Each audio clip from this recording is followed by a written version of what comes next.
This program features live coverage of an African safari and may include animal kills and carcasses. Viewer discretion is advised. Good afternoon and welcome to today's backwards sunrise safari. It's a sunrise safari because we're going backwards. No, it's not. It's a sunset safari and we're looking at a giraffe. My name is James Henry. David is on camera and today is a very special day. Ukurile swe swe, ukurile swe swe, ukurile when Sebastian Raus, ukurile swe swe.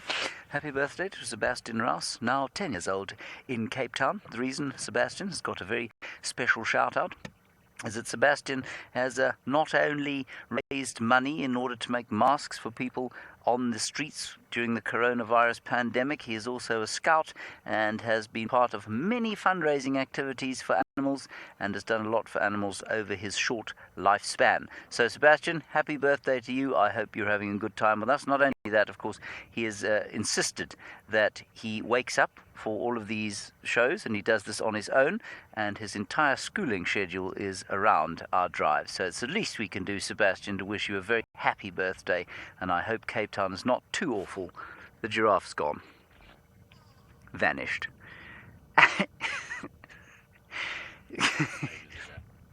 Okay, so I don't know where the giraffe's gone, but you can ask us any questions if you're between the ages of 0 and 18 on the email address kidsquestions@wildearth.tv. Be lovely to hear from you. I'll drift back slightly. And then the rest of you can talk to us in 45 minutes.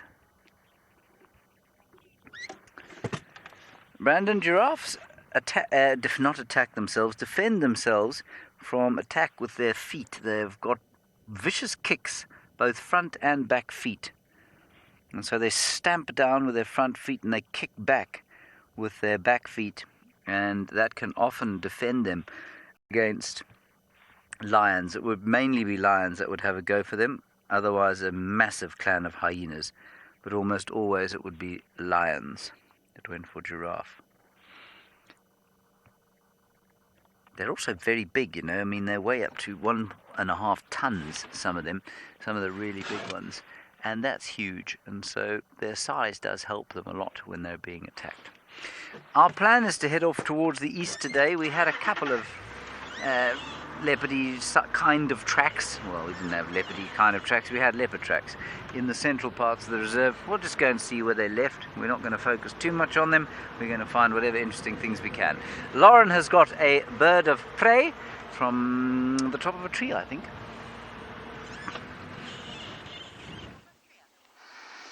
Good afternoon everyone, and welcome on board your live safari. We are starting with the white-backed vulture perched on top of the tree here, and I know exactly what that vulture is doing here, but I will explain that to you in just a moment. We also had our eyes clapped on that giraffe, but it appears James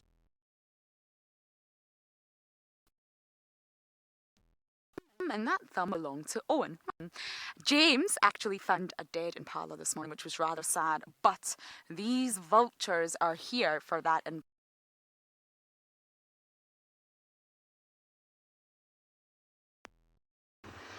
70? Okay, maybe a bit less than that. 50. Let's go with 50 vultures in the air earlier, circling above camp. And I know exactly what they were doing. They were going for that impala. It's no longer there. I can no longer see it. So I imagine that all the scavengers together have eaten that carcass. Now, from the ground, I looked up and I could see different species of vultures. And this is a whiteback. Now, this one's alone. Normally, they're the most numerous. They arrive in vast numbers on the carcass and they create quite a feeding frenzy.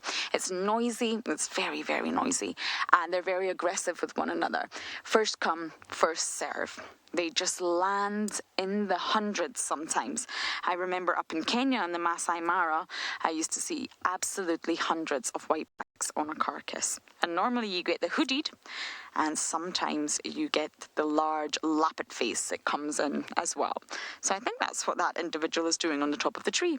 Now James is going east, so I have decided, why not? I will go west. So as I bumble west, see what I can find today, I've got leopardy vibes. We are going to send you all the way across to and beyond Ngala with Nikki to say hello.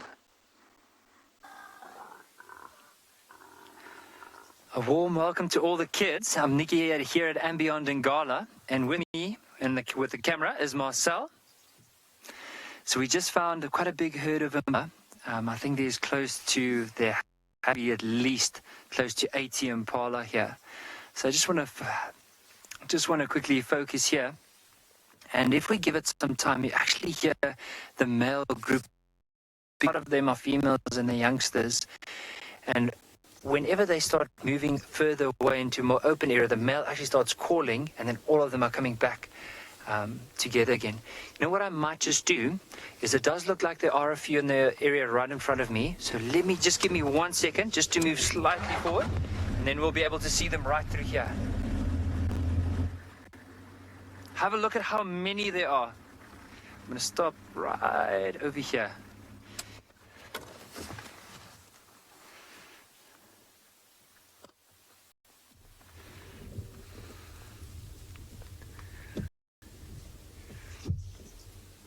You can even hear all the oxpeckers, so those birds that eat the ticks that are on their backs. But how beautiful is the color of these Impala? You'll notice with the bellies, like they have this very prominent white belly, then that lighter brown color, and then on top they have almost like a darker brown, and some of them almost look like a reddish color. And that's because whenever they are a little bit cold, they puff themselves up, and those are the ones that have that slightly darker color. But have a look at these youngsters trying to feed. See there, Marcel, if you can just zoom it in. Have a look at that. It's quite a big youngster. Look at how he's suckling.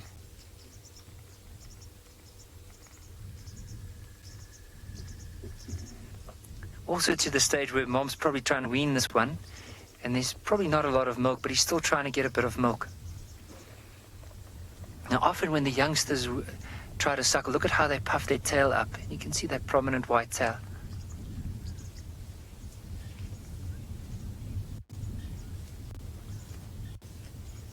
Yana, age 9, I just want to say happy birthday. I hope you had an amazing day and that you were spoiled to the ends of the earth. Today is a fairly cool day. Marcel, what would you say is the temperature like? 27? No. Earlier it was 26, but it's cool. It's cool. Yeah, it's colder now. Maybe I would probably say maybe around 24 degrees Celsius, which would probably be 75 degrees Fahrenheit.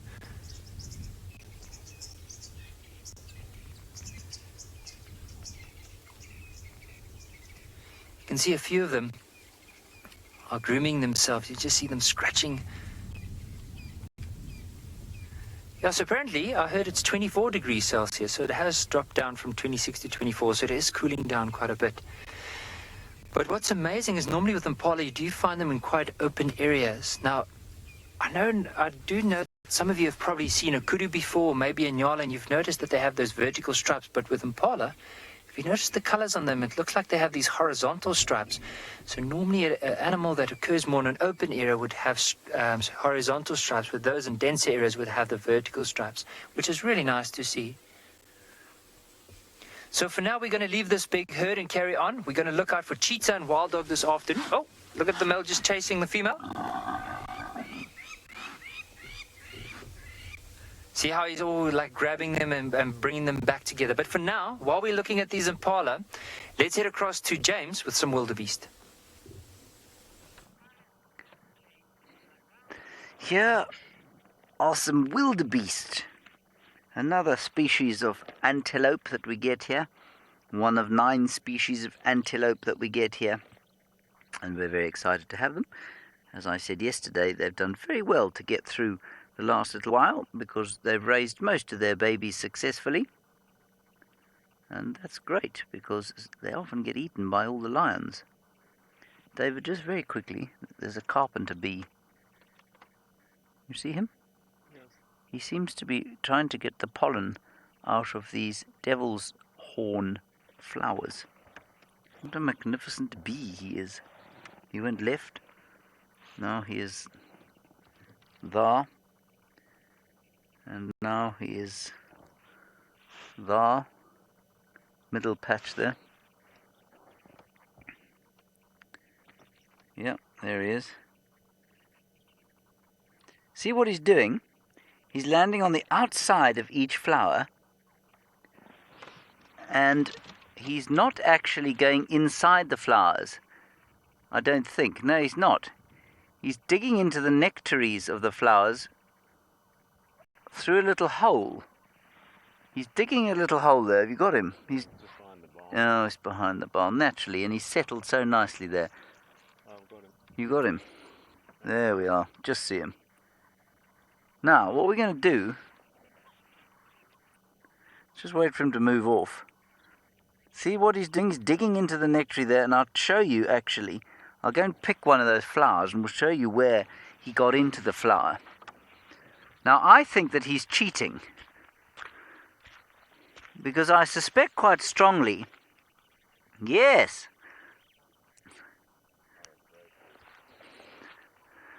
I suspect quite strongly that this flower has invested in growing these little landing strips, if you like, and insects are able to see that, and it shines like ultraviolet light, which some of you won't understand, but a lot of you will. And basically it's like a very bright light for them, and they'll look for that and they'll fly in, and as they walk in, what happens is they'll pick up the pollen off the top of the plant and then fly out and fly into another plant, and that's how the flower will become pollinated, and that's how the seeds are formed. That's not so important.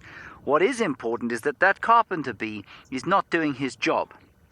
What he's doing, instead of moving into the plant to get at the nectar down in the bottom, he's actually just drilling a hole. And if you look very carefully at the top of my finger, you can see a slit. And that slit has been dug there by the carpenter bee. And so this flower is getting absolutely no help from the bee whatsoever. Isn't that interesting? So what a lot of flowers do is they have this nectary that attracts insects. They have a special runway for the insects to come down. The insects, bees or flies, will fly in here, go to the nectary, but in going to the nectary, they'll pick up the pollen and then fly into another flower and so provide fertilization services. This carpenter bee is cheating. He's not going into the nectary. Isn't that interesting? I wonder if you showed this to the great wildlife trackers of South Africa, if they'd be able to say, yes, I know exactly what happened to that flower. It was a carpenter bee. Fascinating, eh? May not have been a carpenter bee, but I think it was a carpenter bee. All right, let's go back to Lauren now. I think she's caught up with the giraffe. I have 3 giraffes. These are the females. I think the one James showed you earlier were the males. And James was just telling you about pollination. Believe it or not, giraffes are actually pollinators.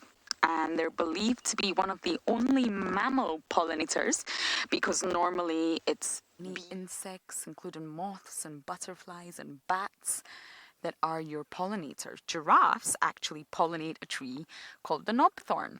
And it's a wonderful tree out here. It's one of my favourite. And when it flowers in spring, it produces the most delicious smelling, creamy yellow flowers. And giraffes just love them. Their diet is about 40% of these flowers. Hello.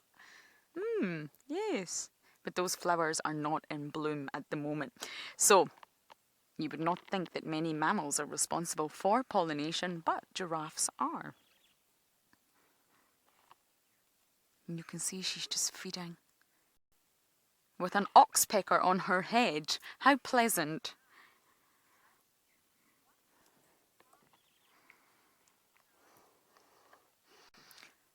One more time, Kirsten. One more time.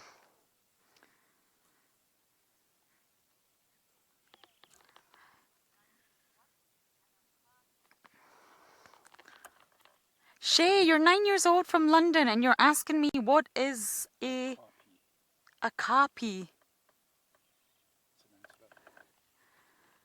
Oh, yes, sorry, I understand that one. I apologize. Okapi. That's in the giraffe family, believe it or not. So an okapi, I'll try and see if I can bring up a photo for you. And that would help a lot if I could actually show you one. I'm not sure if I have one, but I'll try. And it's part of the giraffe family, the same family that we do find giraffes in. But sadly, we don't. Aha, I have one for you. Just give me 1 second, Owen. And I'm going to bring it up. It's a bizarre looking animal, but you can actually see similarities to giraffes when you look at it. Okay, I've got it ready. I thought Christian was saying a khaki. What is a khaki? This is an okapi, and you can see it's got a very stripy bum. Looks like a zebra from behind, really, but if you look at the skull and the sort of ossicones, if you just take away the rest of the body and just look at the skull there, you can see that it's very, very similar looking to a giraffe. It does have a long neck, but nowhere near as long as these giraffes, and of course it's more the size of a zebra than it is a giraffe, but it's part of the same family. Great question, Shay. I hope the London weather is treating you well and you still have that sunshine. I believe you are. But giraffes are actually listed as vulnerable. And I think okapis are also endangered. So all animals out here, not okapis of course, are actually found in the Congo, which is more Central Africa. We're down in South Africa. And it's very, very closely related to the giraffe, but they're both endangered in their own right. We see plenty of giraffes out here, but globally, they are all vulnerable. Now, I'm going to just stay here a little bit longer and listen, because I think there might be a leopard in this area. And as I do that, we are going to send you back across to James, who I believe has a white bird for you all. We have got a cattle egret. And this is not a bird we commonly see here. It's not a very rare bird, but it's not a bird we commonly see here, and it's such a lovely colour. Well, it's white. It's not an amazing colour, I suppose. But give it credit, you know. I mean, it's a good-looking bird.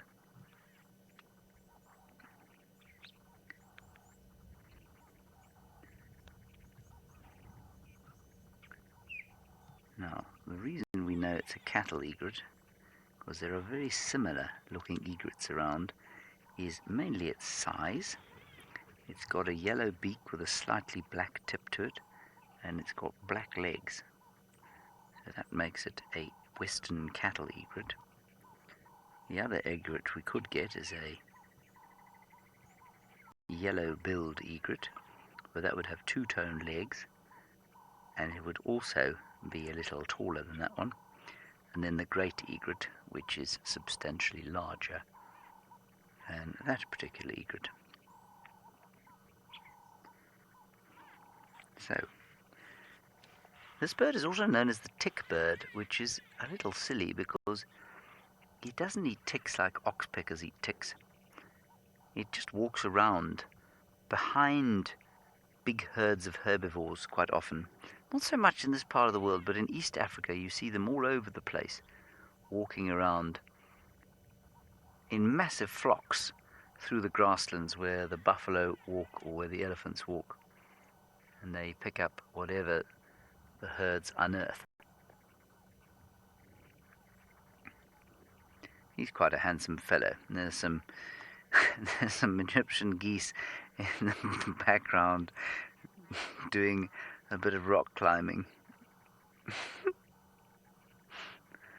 Adam and Maddie in Ireland are wondering what the best season for what he is?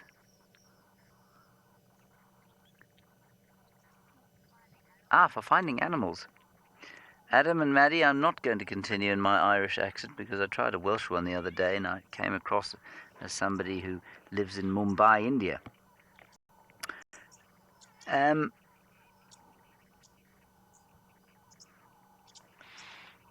Just listening.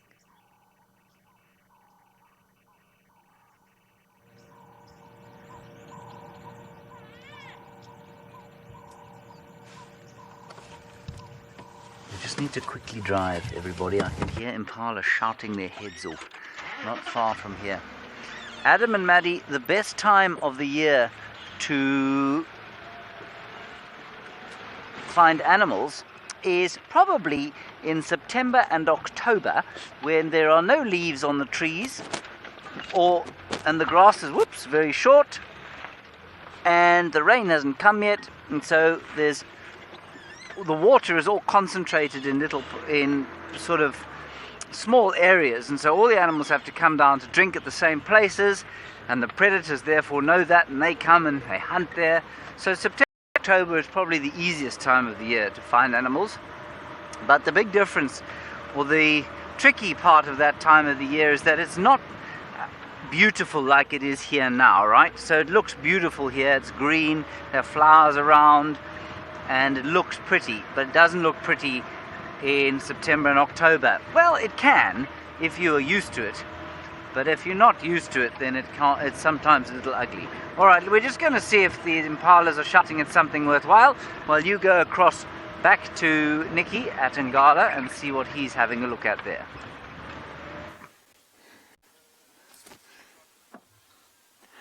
So we just spotted this massive eagle on top of this tree.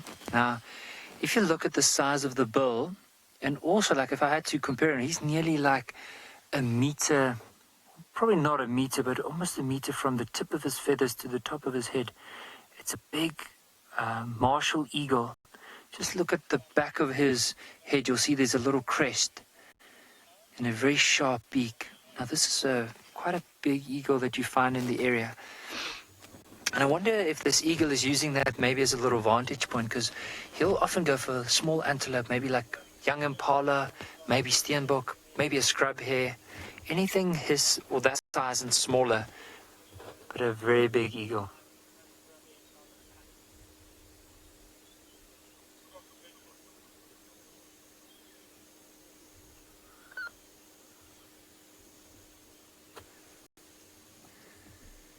You can see there is a little breeze blowing and actually pushing that little crest up.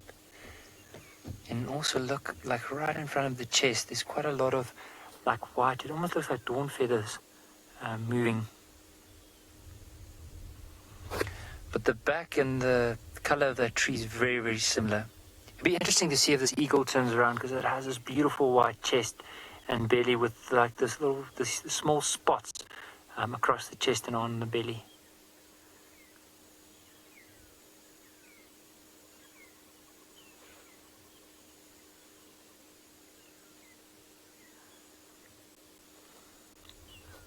Now we came into this area to try and see if we can look out for any possible wild dog or maybe cheetah.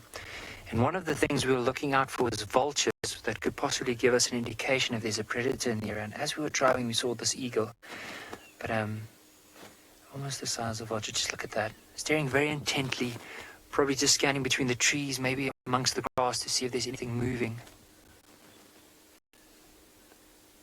So we're going to carry on, leave him be, but a beautiful bird. For now, let's head across to James with 2 impalas rutting. They are rutting. Unfortunately, they're about to walk into the home of the landowner. They should be all right now. There's no more alarm calling, so maybe it was just impala rutting, shouting at each other.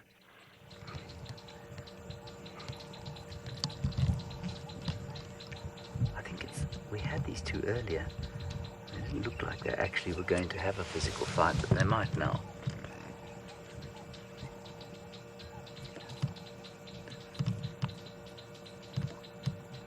The one looks like he's desperate to give up.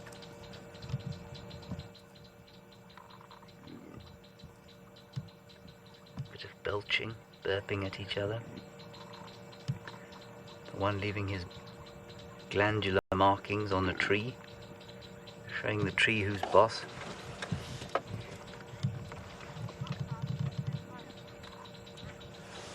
Lily impalas are very, very fast. They can probably run almost as fast as your dad's car, but not quite.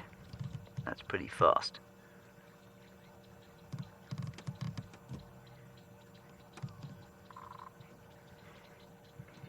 Come on, chaps.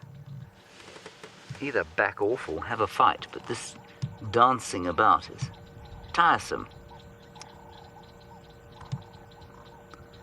Great burping and dancing fight. The one on the left apparently is the underdog, according to my wife in the final control room. The underram. Ooh, the underram seems to have found a bit of courage, but not much.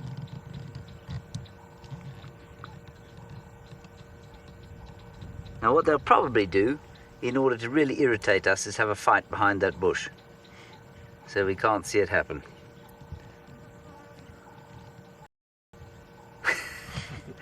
I think that's exactly what they're going to do.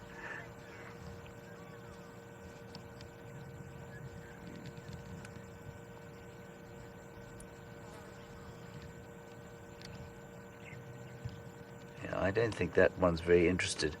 Let's keep going up to the top here. I've been doing this now for a good 15 minutes.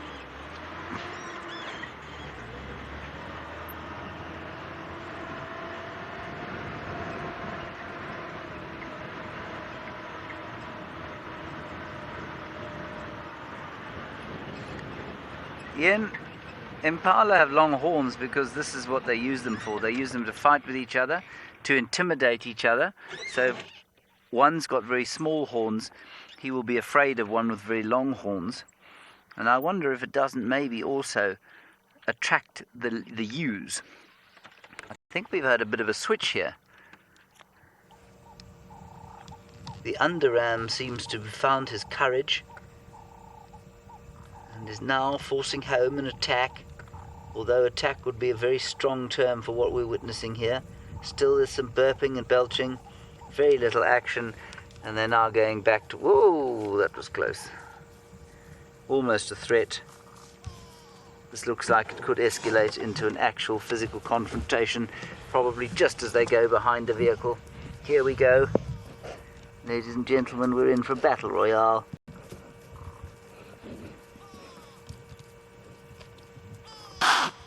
Fortunately, one of them's just noticed us.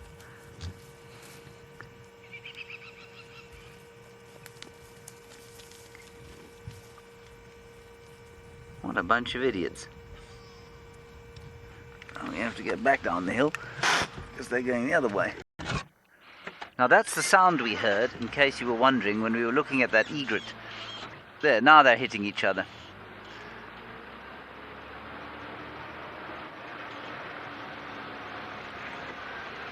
And here comes the cheerleader to burp them along, belching with encouragement. They hit each other once. He's actually telling them to get on with it, I think.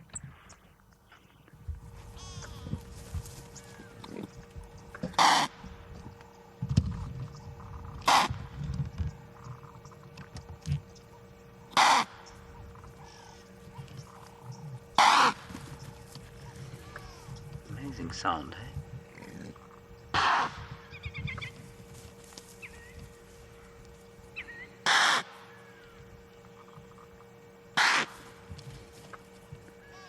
That was close.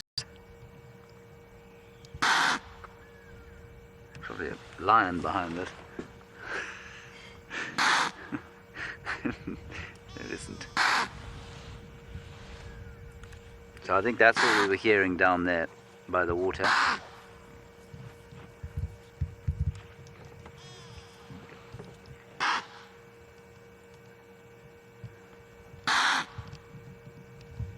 What a noise. And now behind the bush again. So that fence is where the landowner has his home. That's his dog you can hear in the background.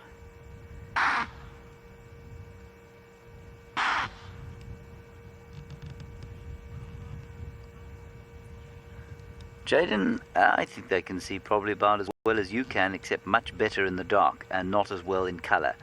So you can see colour, unless you're one of the unfortunate few who is colour blind.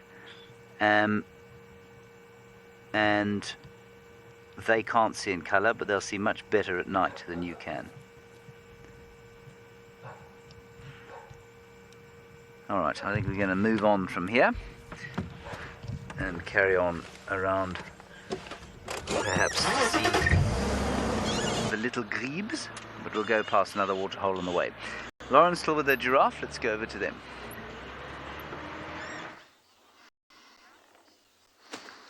I took a bit of a long way round for a shortcut, but I managed to catch up with the giraffes. It's not the best visuals, but they are there. They're right in a block, just happily feeding away, towering above everything else in the vicinity, and munching on all the delicious foliage that not many other animals can eat. Now, I mentioned earlier that giraffes are vulnerable and okapis are endangered. Now, there's a really useful tool that everyone of all ages can actually utilize online. And of course, if you are a kid, make sure you get your mummy and daddy's permission or help before going online. But there's a website, and it's called IUCNredlist.org. And IUCN stands for the International Union for the Conservation of Nature. And there's a search box. Right away, as soon as you go on the website, there's a search box. And you can type in any single animal, from birds to mammals to fish to coral, anything, frogs, snakes. I will tell you the status of that animal. And the status will either be from least concern, which means there's no need to worry about that animal globally, the populations are healthy, or it can be critically endangered, which means there's not many animals left and they really, really need protection. But it's not localized, so what that means is the information this website gives you is based on a global estimate. So you may find that some animals are in trouble and the populations are decreasing in one country, but in another country they'll be fine. So the website is based on global estimates and it gives you some fantastic information, everyone. So if you are interested, IUCNredlist.org, and you can type in any single animal that you wish.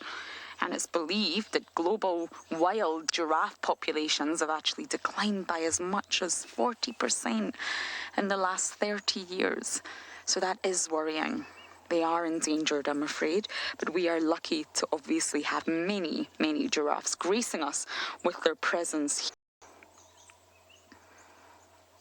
And there's 4 different species of giraffes, believe it or not.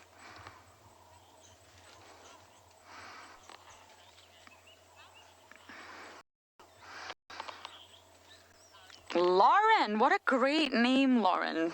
Awesome name. I love it. Great choice by your parents.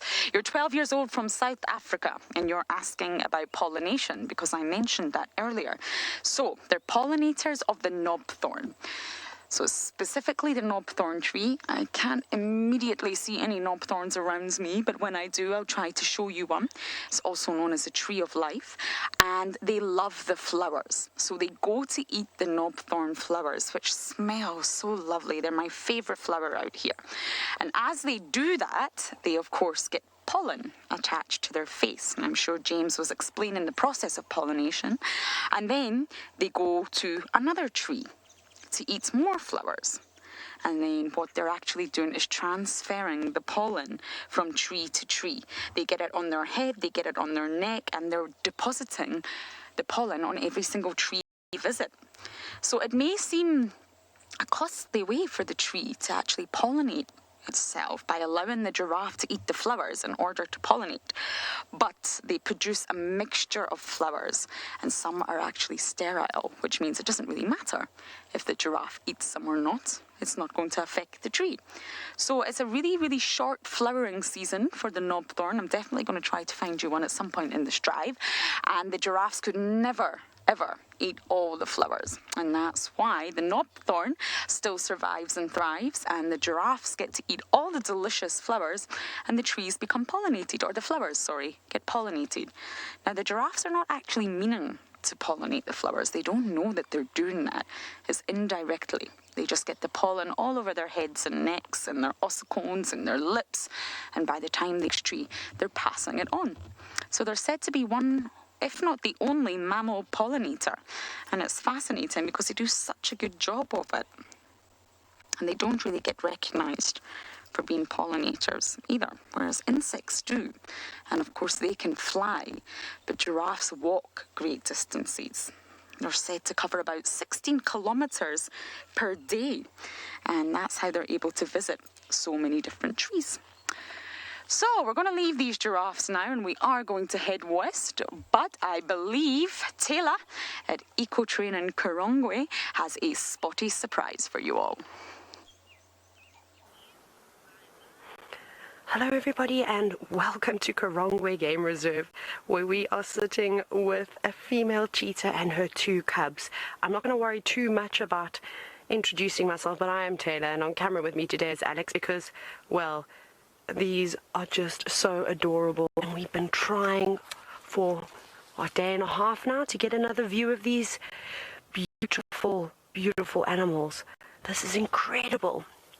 So like I said, we're just sitting at a private game reserve. We're not too far away from where all the other safari guides are driving. And I know that you've already seen some incredible animals, but sure, wow. I can't even begin to tell you how lucky you are, for all of those of you that are watching, how special it is to see cheetah in the wild. Now remember to send through your questions if you are at home and watching with your families today.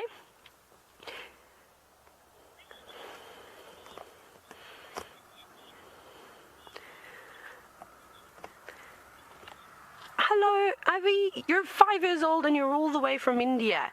That's so good that your parents were able to send through this question for you. Now, cheetah are very, very difficult to find in the wild.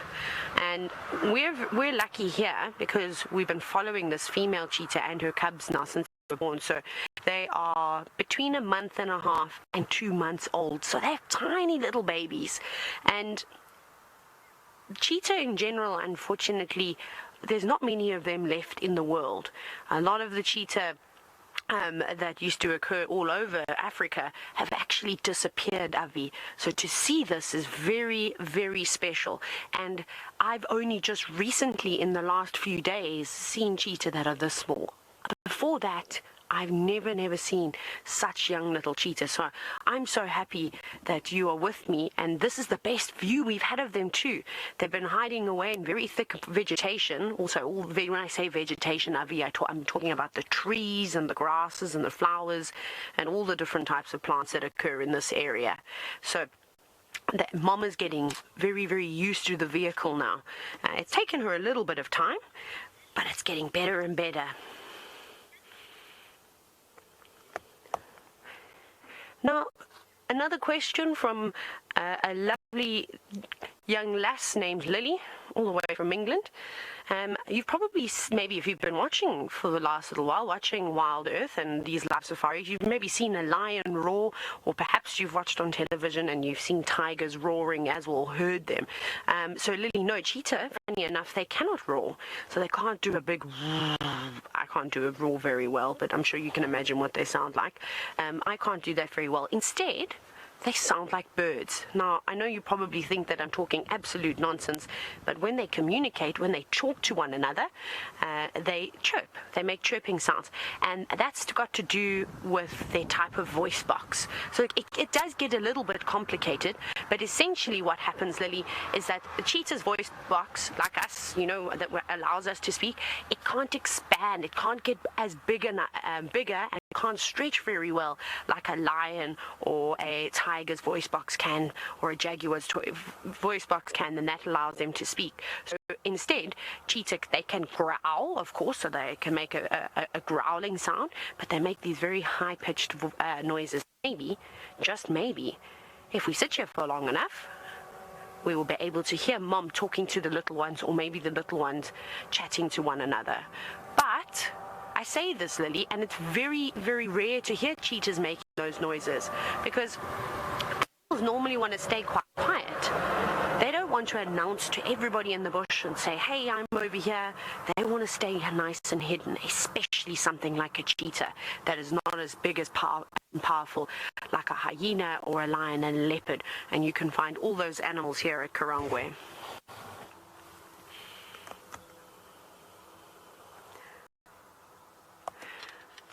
Natalia, hopefully we can get another little view of these cheetah, but if you look very, very carefully, you can already see that the cheetah is starting to get their spots. So once they get to about 5 or 6 months old, you're going to see that black and white fluff starting to really disappear. And you won't believe it. When they're at about 8 or 9 months, they're almost as big as the adults. They grow so quickly.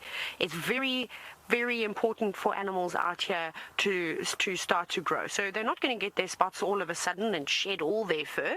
It's going to take them a little bit of time, but as we watch them, we can maybe do a photo comparison and see almost day by day or week by week how long it takes them and how they start to develop their spots. Right, I'm definitely not going anywhere. Off you go back across to the Sabi Sand with James. Got these cute little elephants now, and I'm wondering if they aren't twins. They look like they're exactly the same age. Well, not that one. David, that's a different one, I think, although it's the same age as the other two that we were looking at. And that one has got two friends that are a bit closer by to us. And there they are. It's not a great picture of them, but they look exactly the same size, and they're with one elephant cow, so it's possible that they're twins. Maybe even triplets. Shall I just try and sneak forward a little bit, because we'll get a nice view of them. They might react slightly, but then they'll calm down again. Just do that.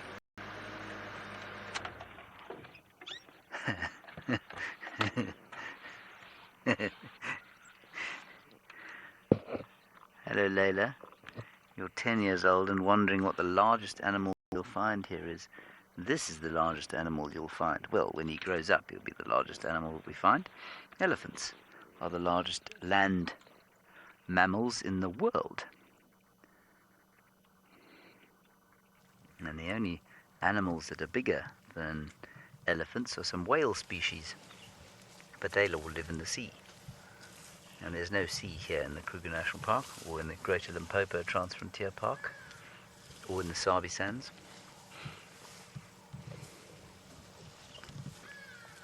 So the biggest animals are these chaps here. And a big bull elephant will weigh 6 tons. That's much more than a car, depending on the car, of course.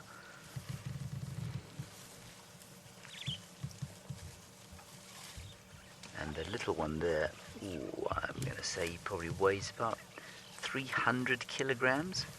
And Layla, if you're 10 years old, I'm going to guess that you probably weigh in the region of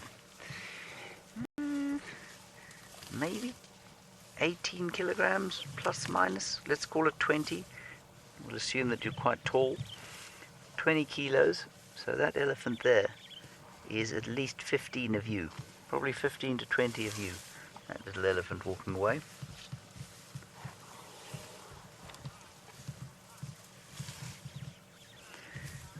Luke, everyone knows that elephants are scared of mice. That's not true, Luke. It's a big legend that elephants are scared of mice.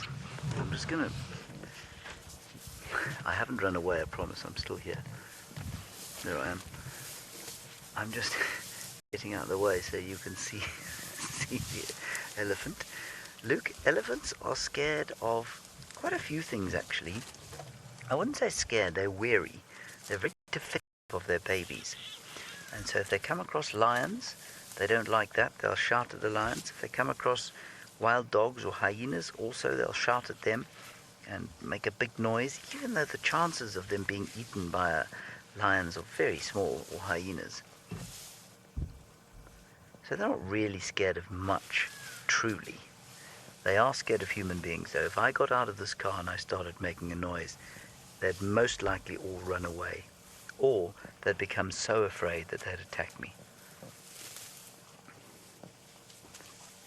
But it's mostly people that they're afraid of.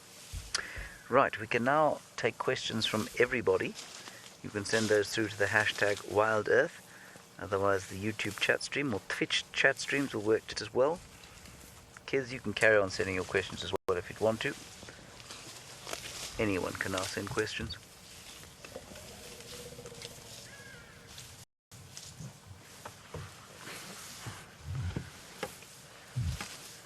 Another wonderful elephant encounter. We have been so lucky. Now, I think that we are especially treated and especially fortunate today to have those gorgeous little cheetah cubs. So let's go back to them.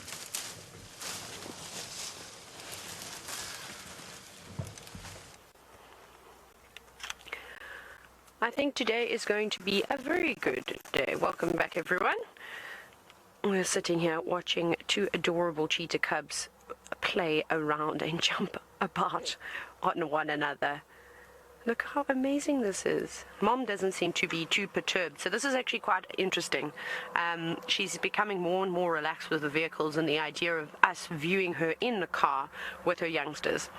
You might be able to hear some rumbling. We've had it every time we've been down with this female cheetah and her youngsters. All it is that it is one of the main roads that navigates through a lot of these, through these wilderness areas in sort of like the Greater Kruger area. Obviously, people need to navigate around. And this particular fence line, for those of you that don't know the story of this cheetah female, she arrived here last year, but she pretty much moved straight down into the southern section of Private Game Reserve. And there's not a huge predator density in the terms of lions. They seem to stick up further north along the Mukutsi River and a couple of other systems, and she feels relatively safe down here in the south.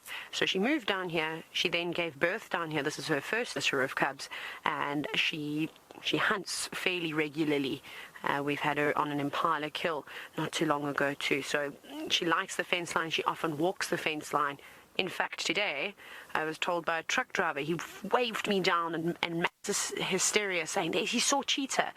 Can you imagine how incredible that is?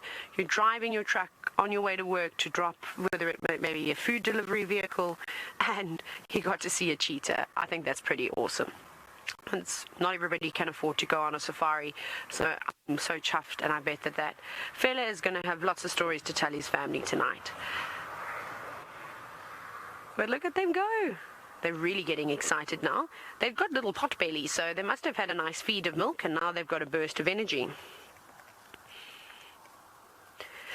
Brandon, so most big cats are actually born completely helpless in the sense that they can't see, so they are 100% reliant on their mothers for everything, and it's normally for a week to 14 days, so for up to 2 weeks before they really start wriggling around and are able to see. It's the same thing with some bird species as well. They're born completely helpless, no feathers, eyes are closed, and then you get birds, other bird species that need to be on the go and don't need to rely too much on parental care, and once they've hatched they can do their thing. So that's why this female cheetah is also going to be quite nervous. Why they're born with their eyes closed and completely blind for a little while, I have absolutely no idea. But when you're this coloration and at this time of the year, you kind of just blend into the vegetation. And because they're not going to be moving around very much when they're only a few days old, maybe making a few little squeaks here and there, they sit relatively still and are not going to go wandering off. It's amazing how instinct kind of kicks in for them too, and they don't want to go wandering off. But now you can see it almost 2 months old or so. They are developing their muscles. They're definitely balancing on their feet quite well. And if they continue to play like that, they're going to end up being incredible athletes just like their mother. That little one is looking at us, and the other one is very concerned about having a drink. There we go. They might even fight over the best teat now, which one's got the best milk. Candace, shame, this poor female cheetah. Well, actually, you know what? She's quite lucky because she's only got 2 cubs. Sometimes cheetah can have, 5 or 6 cubs, which can then be a bit of a nightmare for the mother. And I suppose the same thing goes with all big cat species, is these young cheetah are going to get very excited and are wanting to join in on the hunts from a very young age. Curiosity and natural instinct kicks in, so they might start chasing things like squirrels now, or small birds or even beetles. They'll find fascination in the smallest of things, or even just a piece of grass blowing in the wind. So as they play, like we just saw, they're also honing in on their hunting sort of techniques. But ideally, Mom's going to bring back, this is the most amazing thing I think about Cheetah, is that Mom will start to bring back prey. Obviously not huge prey, but maybe if it's something like a steenbok or a duiker in this area, and she's not going to kill it completely. And these cubs will learn from quite a young age. Obviously at this age they're not going to do much damage to a duiker or a steenbok. They probably still have their milk teeth. And they're going to learn how to suffocate prey. It's sometimes, maybe some people will say it's not humane, but it's wild. It's wildlife. And it kind of just is what it is. So the animal doesn't necessarily, the prey species I'm talking about, doesn't necessarily die very quickly as it may if it was, say, a lion catching a small animal species like a steenbok or a duiker. So yeah, so it's going to take them quite a while. And the bigger the cheetah get, like I said, from about 8-9 months old, man, they're huge. And they're obviously not quite as athletic as the female, but they're going to keep trying, and they're probably going to ruin quite a few hunts for the mother. We see that a lot with lions too. We're definitely not going to go anyway. We're going to discuss this hot topic a little bit later. James has found my absolute favorite animal. So good. I'm afraid the best shot we've got is this elephant behind us now, covering herself in dust. And it's straight through where the antenna for the car is. Well, there's really nothing we can do because I can't move, she's too close. And it's quite entertaining to watch her blow sand on herself. Elephants all around us now.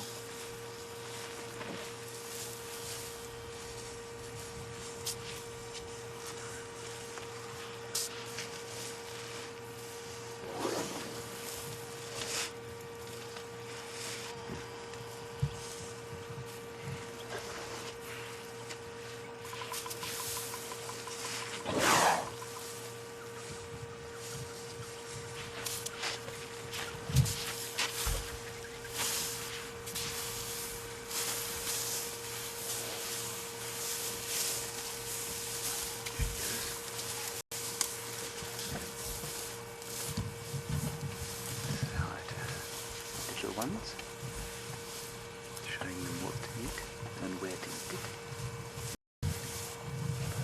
There's teaching going on here all the time, I think.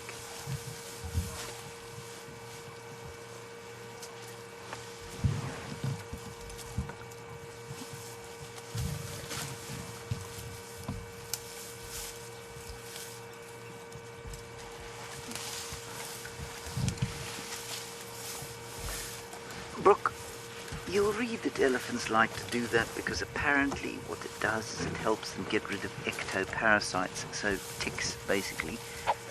I don't buy that. I just can't see. I mean, look, a number of animals put dust on themselves. Maybe it helps a little bit with getting rid of ticks and that sort of thing, but I'm just not convinced. I think they really like the feeling of sand on their skins. Maybe it helps a little bit.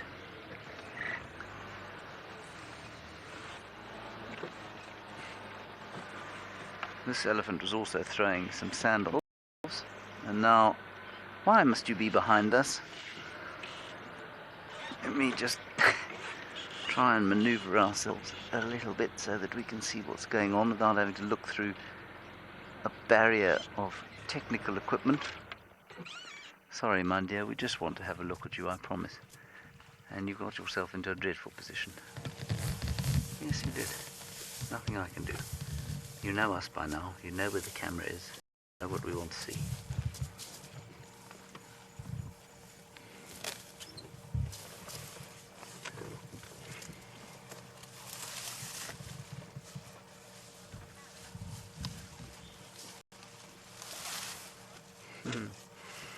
No, they do their heads a little bit, but they don't shake the rest of their bodies.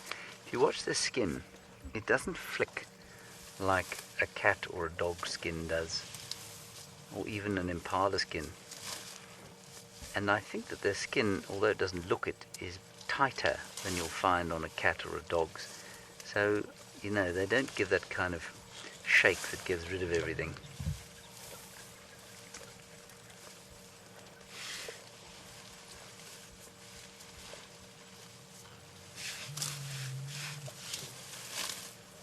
If you watch an Impala in this stage, there's always a slight flick of the skin, just a twitch. And I think that's probably to get rid of flies.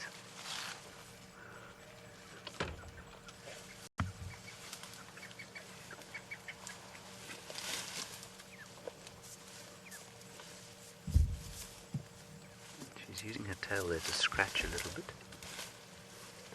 She's got a bit of a growth there. Looks like a giant zit. I don't think it is a giant zit. If it is, it's about to burst, and I don't want to be anywhere near it when it does. It's a wound, but it does look a bit pussy. A pussy wound.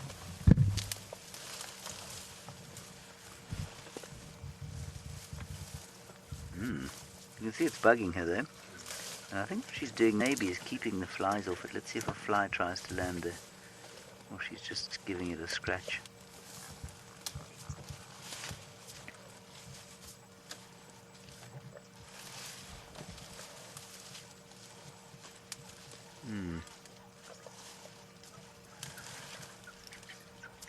Oh, it's a nasty little suppurating wound. I wonder what happened to her. Maybe she was spiked by a bush. More babies. Oh, yes.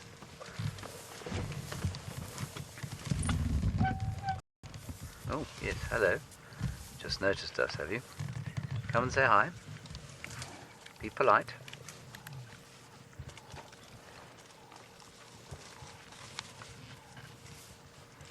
No, not very polite, this young bull.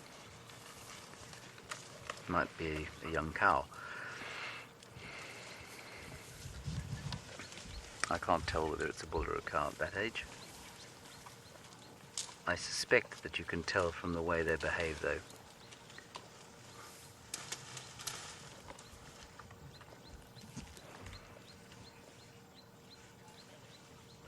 The bulls are just that much more inquisitive, almost from birth.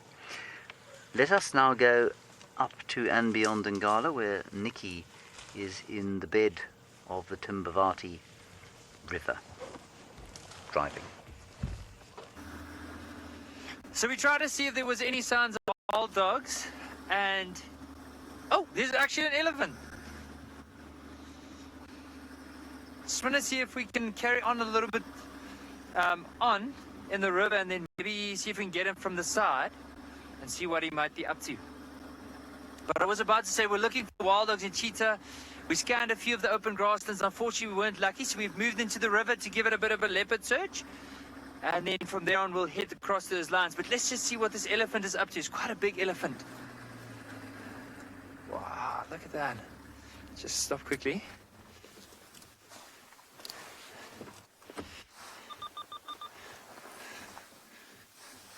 Just look at the size of his trunk. Like, I mean, if you look at the base, close to his teeth, it's a massive elephant. And you can see his whole forehead is covered with a little bit of sand. And also notice the sleep in his eyes.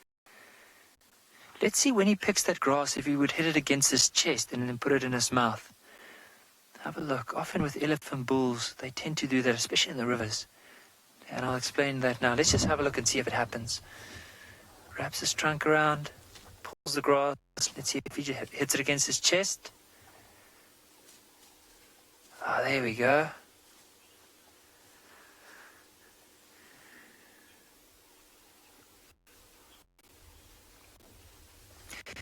Ava, you asked a very good question. Do elephant bulls leave the herd, or are they actually kicked out?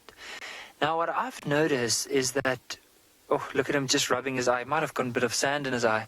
So what I've noticed from elephants, especially the youngsters, when they get to around about, the young bulls, when they get to around 16 years of age, there's a lot of pressure from the matriarch in order to try and push them out.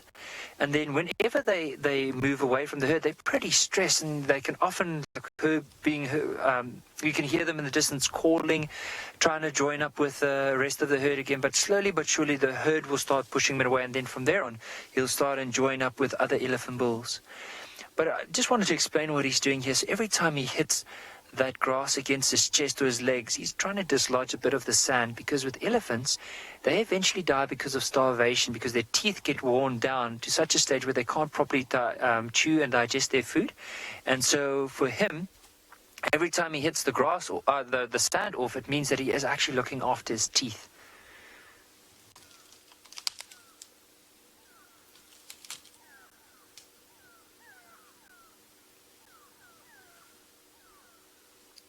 I can just imagine why he decided on the riverbed. So based on the sand on his head, it probably tells me that he came into the river to have a drink. And as he was on his way out, you'll see just behind him, there's a little game trail, or quite a biggish game trail. So a game trail is just an area that animals would use to get back and forth into the river. And he was probably on his way there, and he stumbled across like a little section of sweet cry in the area. But even look back, there's this fine layer of sand on his back.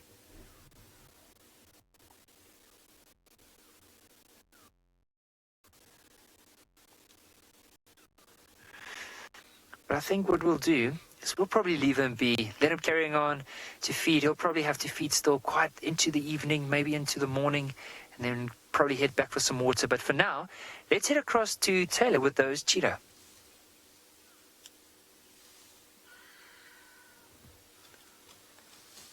So we're still here with the cheetah. Sorry, I'm in a compromising position.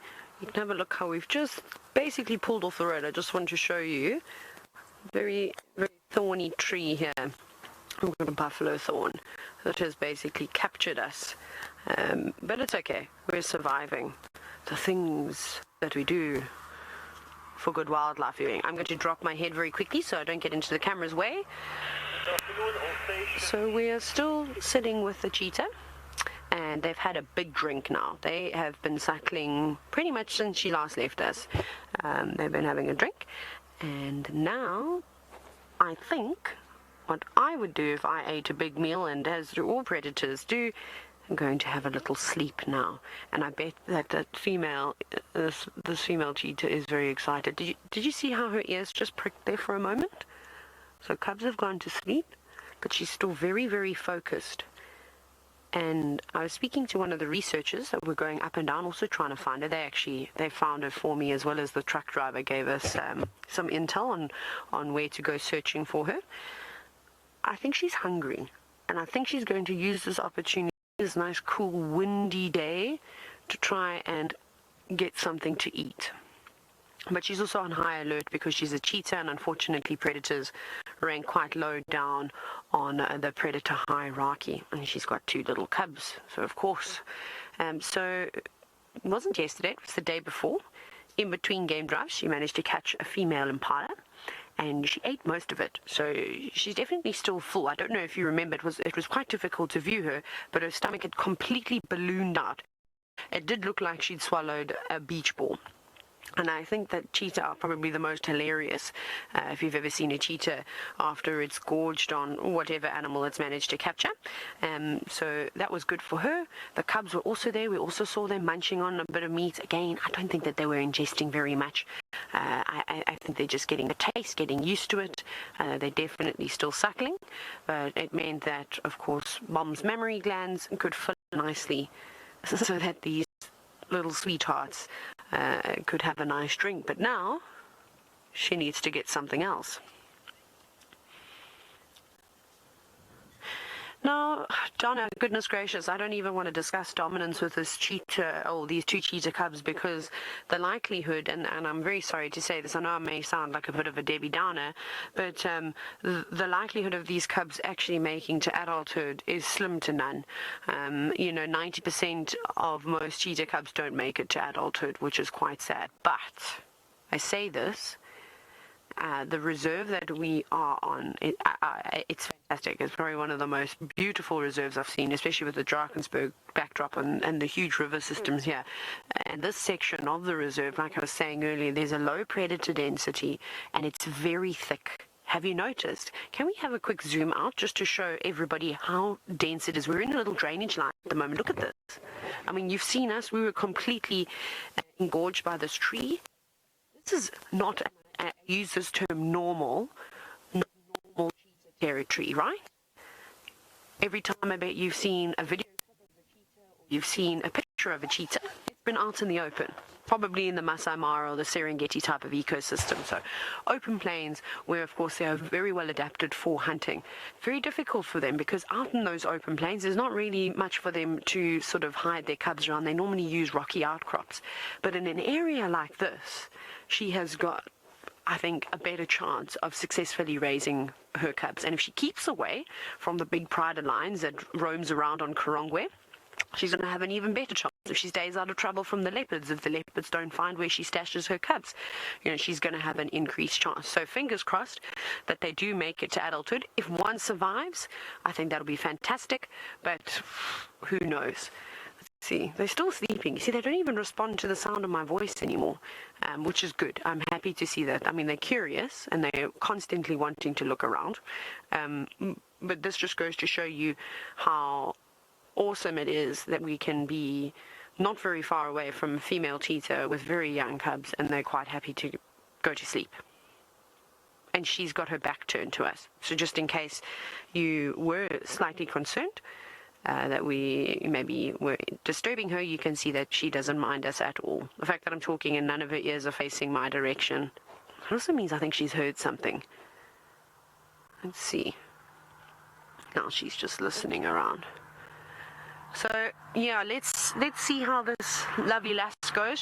She's also a first-time mother. She has never had cubs before, so she hasn't got any experience in raising cubs, and I definitely think that has something to do with the survival rate of cheetah. But let's hope that it's going to be a good litter for her. Right. I think I'm going to sit here for a little bit longer and then we'll probably let them carry on with their day. James is still frolicking about with a herd of elephants.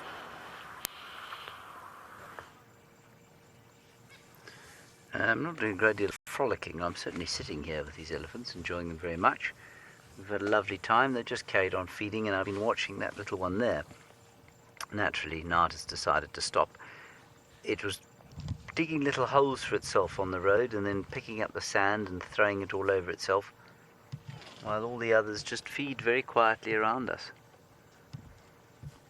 And as I've always said, it is just so peaceful to be around these animals when they are relaxed.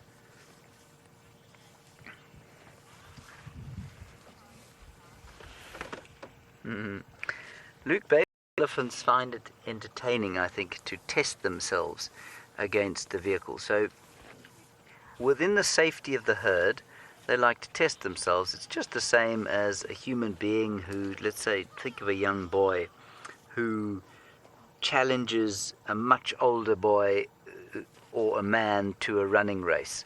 He says, I bet you I'm faster than you, even though there's absolutely no ways he is going to be anything close to as fast. But he's got this idea that he needs to test himself. He's become aware of the fact that he's got some physical strength, if you like, and now he wants to test it. And I think it's exactly the same sort of thing.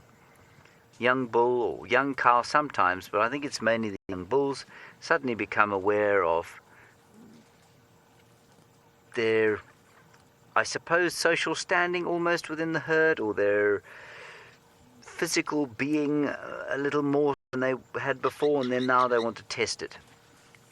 And so I liken it very much to when a 4-year-old or a 5-year-old says, I'm really fast at running, I'll race you. And my nephews have done it regularly. My nephews are now 7 and 5, and both of them think that they are faster than Usain Bolt. And I think it's the same thing. Just trying to test himself. And then, of course, they're normally quite embarrassed when they're unable to kind of provoke a reaction from the vehicles they're trying to charge. There's something interesting going on here. Elephants are running from that side. Here comes a big cow behind us. She's looking nervous. Tails out. Either they've seen a big bull. They're all running suddenly. And see something moving through there? Are those kudu moving down there, Dave, or they're lions? Kudu. Kudu running. This way. Not alarm calling, running this way. Something freaked them all out.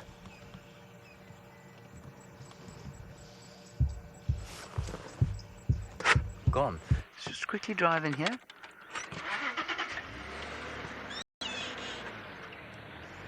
How weird was that? That was the cow there behind us that just stopped. But interestingly, the grey go-away birds have been saying quack, quack for some time. But if there was a predator here, you'd expect the kudu to alarm call. Maybe they just fright. Unless, as Kirsten says, it was wild dogs. Or she says, maybe they saw a mouse. While we try and figure it out, I think let's pop across to Lauren, who's got two beautiful birds for you.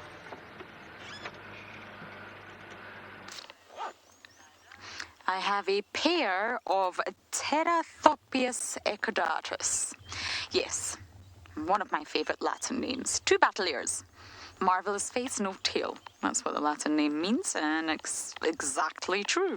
They have marvellous faces, and, well, they do actually have tails. They're just very, very short. We've got the male at the front, and the female sitting a little bit further behind. A monogamous pair. On the leadwood, the dead leadwood of Leadwood Road that they're always on. They're just so magnificent, I can't actually drive past Bateleurs. Not true eagles, they're snake eagles. They've got bare little legs, the feathers don't go all the way down. But at the Impala today, we can obviously see that carcass from our camp. And the first to arrive on the scene was a Bateleur. As always, the Bateleurs are first, flying all day long, using a really keen eyesight to spot anything on the ground. Bateleurs are normally first on the scene. They swoop in, take whatever they can. Normally it's the eyes, I'm afraid, which is not a pleasant thing to think about, I know. And then they will fly right back out again. Has this one got his eyes closed? Is it having a little snooze up there?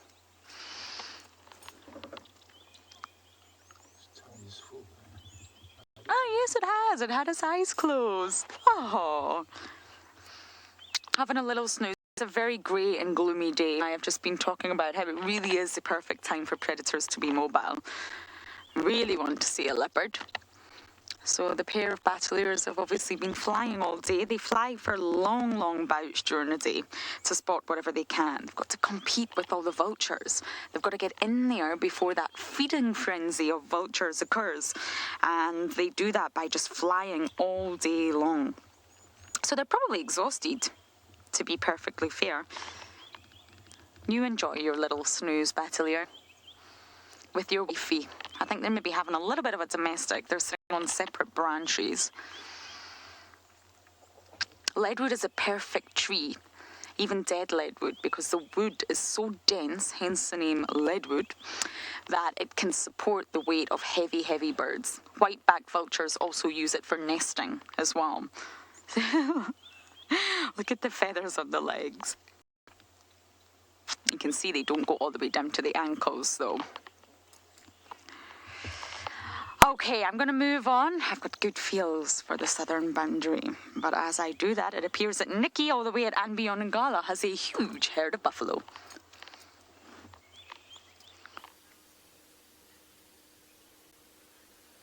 So as we were driving along the river, just past that elephant bull that we saw earlier, we found this herd of buffalo. But it's a pretty big herd. I think there's close to 100 buffalo in this herd. And most of them, if I look through my binoculars, are really caked with mud, so they've probably been in the water earlier on in the day. Also, if I can ask, you see this one right in front of us? That female is... Look at how wide they are. Teeth missing. See that? Like the middle one. And you can see it looks like she's chewing something, but she's not really eating anything around her. So what she's doing is ruminating. So probably all the food that she's like probably ate during the morning and into the afternoon, they're now sitting and she's bringing it up, chewing it and swallowing it again, just to break it down and so that she can just digest it a bit better. But it's the first time I've ever seen a buffalo without a middle tooth.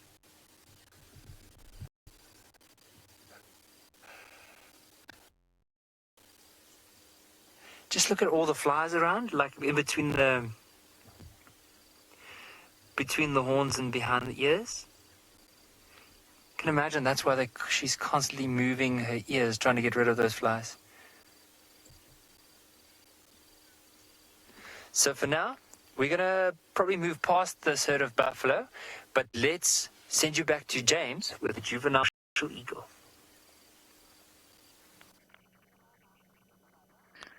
This is a juvenile martial eagle. You'll be astonished to hear, having heard Nikki just tell you that. And it is a massive bird, and it is the reason not that the elephants ran, but that the grey go-away birds were going, wah!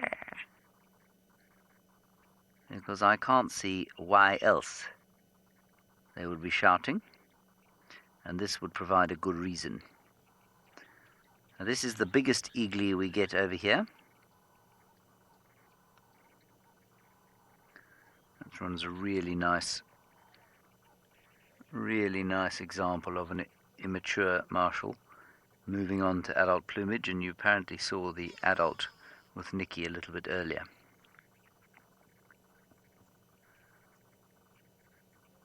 They are so impressive. It's difficult to understand the size with it on the picture, but it's about 81 centimeters tall apparently, which is just shy of 3 feet. It's about 9 centimeters shy of 3 feet tall. I'm mixing my imperial and metric measures.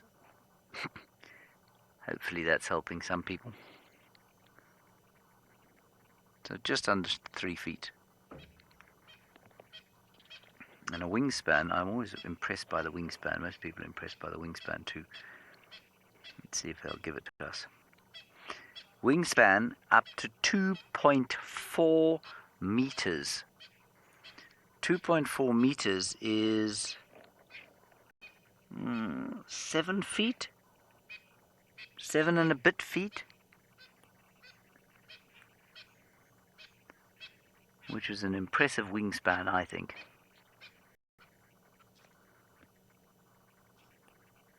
And now there's a drongo that's deeply irritated by the presence of this marauding predator in his presence. Although there he comes.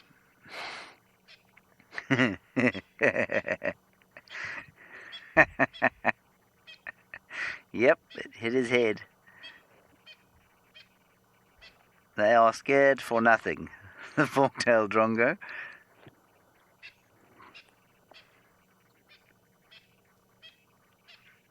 You can hear the francolin just chirping away, most likely in alarm.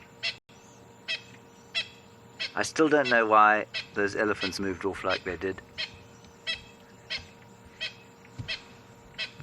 Their communications are often a total mystery to us.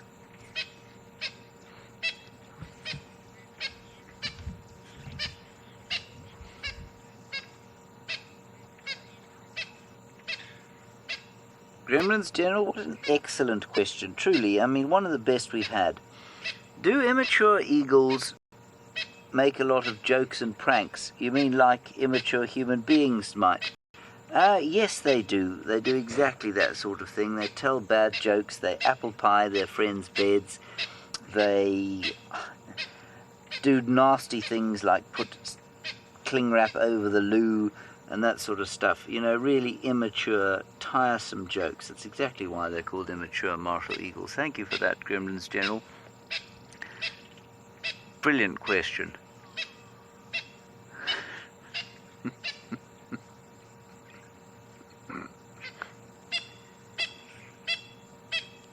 I'll be looking, hopefully, for one of those lizards that's living around the damn cam. I think we should go back to Taylor now. In fact, I don't think we should. I've been told that we're going to. So we're going to go back to Taylor and those lovely cheetah. I'll have one last squiz around here and then move on. I think that's a phenomenal suggestion, James. You're such a genius. So we haven't moved, but we are going to move slowly. I just wanted to prepare you for the fact that we can't stay with Cheetah all afternoon. I do want to give her some privacy. She's been very kind to us this afternoon. And I really do think she wants to hunt.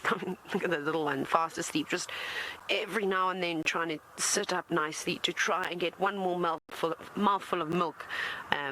But I reckon that those bellies are about to burst. Anyways, something that I thought would be quite interesting to watch is how these cheetah are going to learn how to hunt. So once they pass the point of mom bringing them back sort of partially killed prey, you know, sort of taking its last breath, and them learning how to tackle various antelope species and where to bite and all those types of things.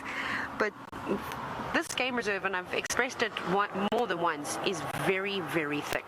It is so dense. There are very few open areas here, so they can't hunt in their usual way, which I think is quite fascinating. And I think that we forget how highly adaptable wildlife actually is, and cats in particular. So cats have always been labeled, they need to hunt out in the open, they need to reach top speeds to be able to catch their prey. I can tell you right now that this cheetah is not reaching anywhere near between 90 and 100 kilometers per hour. Obviously it varies slightly, and I'm sure the speed at which a cheetah runs might vary to individual, as it does with humans. Well, you know, I can't run particularly fast, although when I see a spider, sometimes I do. But regardless of that, I think it's going to be fascinating hunting through this thick stuff, and I hope that we get to see some of it. And she seems to eat impala every time I've seen her on a kill, so I've now seen her on a kill twice. This is my whole experience with this cheetah. It's her preferred food. Joyce, just going back to these cheetah cubs, and earlier we were talking about where they stash their little ones. Yes, they do in fact use caves and sort of little rocky outcrops to hide their cubs when they're new in a den site. But in an area like this, the world is her oyster. There are so many different spots. I think it depends on what biome that they are in. Okay, we're in the savanna biome, but it's quite dense. There's a lot of trees, a lot of drainage lines. Again, where we have, and you see really good cheetah sightings. I think the Mara and the Serengeti are very, very well known for cheetah sightings, as well as going up into Namibia. But I haven't been up to Namibia, so I can't really talk about that area. But definitely in Kenya, they were using lots of granite, rocky outcrops pretty much all the time. There was one female that lived down in the southern sections of the Mara Triangle, almost on the border of the Serengeti, and she was using like these little granite outcrops. Again, it's so open, and the trees are so sparse, and you know, the places for them to hide their cubs is a lot more difficult than it is here. I think here she's lucky, and she's got so many different places that she can stash her little ones. So in this drainage line, I don't know where her exact den site is. I don't know if anyone actually knows where exactly it was. It could have been a whole bunch of trees. It could have been a little rocky outcrop. There are so many granite boulders here. It could have been in an area along a drainage line that may have eroded and formed some kind of natural cave. So we will never really know, but you can see just by looking at all the debris and the way in which the trees are growing around here, there's so many places for her to hide her little ones.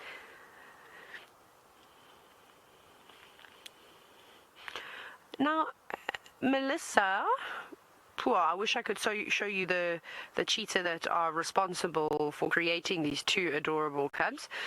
There are 3 male cheetah that live here on Karongwe, an amazing coalition. They don't really mate for life. It's kind of like, again, we can go back to leopards and lions.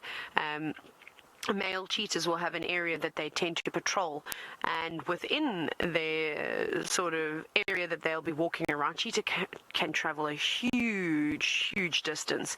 There might be a number of females living within that area. Remember, females typically live on their own, and males form coalitions but can also be solitary. So they won't mate for life. So if the dominant cheetah in that area hang about for a year and a new coalition of cheetah happen to move in and push those cheetah out, then then that female's going to have another partner. Obviously, the way that nature has designed it, female animals out here, they want the best potential mate. They want the best possibility, the best genetics, so that their offspring have the best chance of surviving. I mean, all these animals out here, they live to eat, they mate, and they reproduce, and that is the cycle. So what is happening right now, us watching these cheetah cubs, this is fantastic, especially for potential relocation programs, because they might not stay here forever. They might, maybe, we don't know the sexes of them just yet. We still need to get to that. Hopefully in the next few days, as they start getting more and more relaxed, we'll get closer and closer views. And I think they're still quite young to sort of sex, so we don't want to take a chance. But some of them might get sent to different areas to change up the gene pool, because genetics obviously very important, especially with cheetah. That took quite a knock many years ago. And a lot of cheetah, funny enough, are actually all related to one another if you did blood testing. So there's quite a few conservation efforts throughout Africa that are all working together to try and change up the population. So again, let's hope that these little ones make it to adulthood and can help with that genetic change-up. Perhaps they go to somewhere like Malawi or Chad, or I don't know, wherever. Maybe Malawi would be quite cool. Imagine seeing these cheetah here and them being moved on. Of course, I'm not saying that's where they're going. They're still really young. I'm just talking very quickly about Malawi, because at the moment they're doing huge relocation projects to try and repopulate the national parks there. One of the things that they have done was cheetah. They're doing amazing animals. Keep tabs on them. But I like this.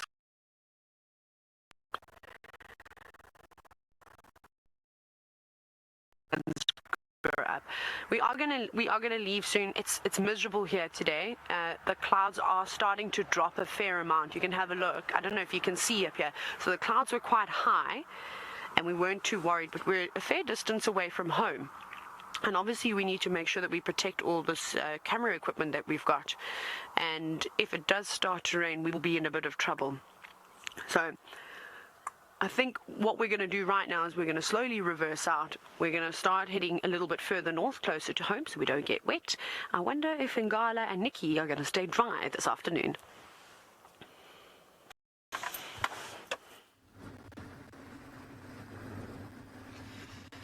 So we left that herd of buffalo, and because it is cooling down and there is there's quite a few clouds building up, we want to head to those big male lions we saw this morning and maybe see if they start moving. It is cooled down, and often if it cools down, they might start moving.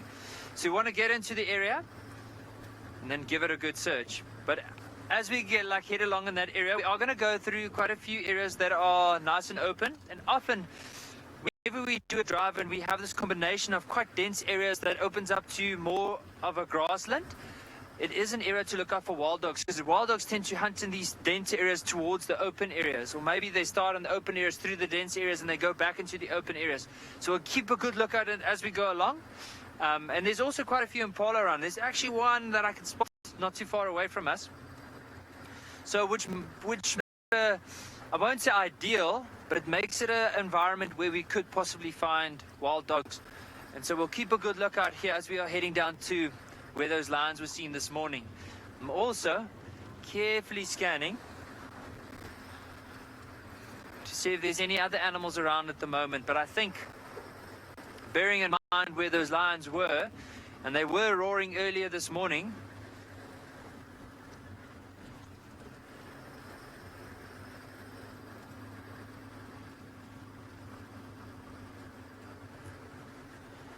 Pickled grammar, you're asking a very good question.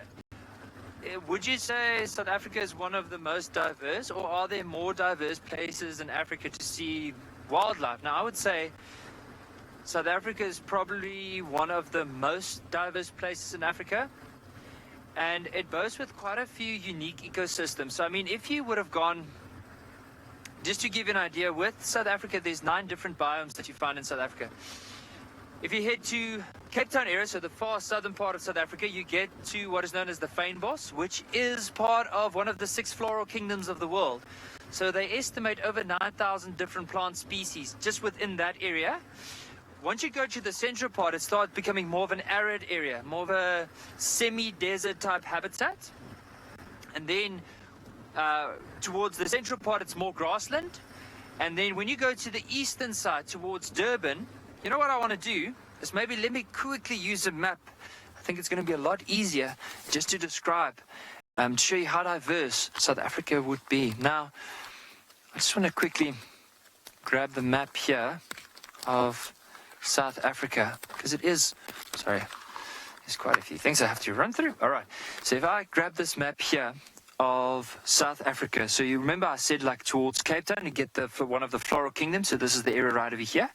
This one, the biome on this side is called Albany Thicket, which is also really unique, and you do find quite a few special animals in that area as well.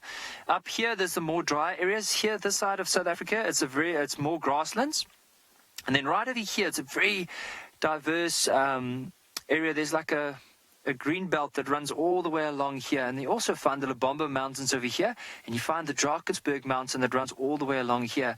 So the vegetation type between these two are very unique in its own way, as well as if you look up in this area right over here, very like Mozambique is on this side, and you have South Africa right over here, and it's all like situated, all the areas along this side here are situated in an area where there's quite a lot of diversity. So I would say South Africa, in terms of as a country, if you had to explore quite a bit, it's a very diverse country, where you also have 2 major currents that come down and they meet all together here. So you have here the warm current, this side the cold current, which you often get upwells that you find here. And then, of course, here it will be more diverse, quite a few coral reefs as well that you can do diving at. So it is a beautiful place. There are the other places, I mean, Botswana, Namibia, even if you go up to East Africa, Tanzania, Kenya, they boast with quite a few beautiful places to go and have a look at. But I think in terms of general diversity, South Africa would probably be one of the most diverse places in Africa to visit.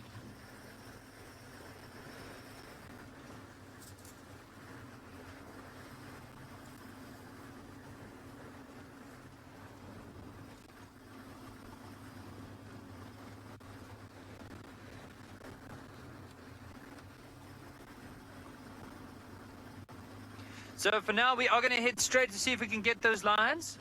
But while we're doing that, let's head across to Lauren and hear what is she looking for and what is she searching for.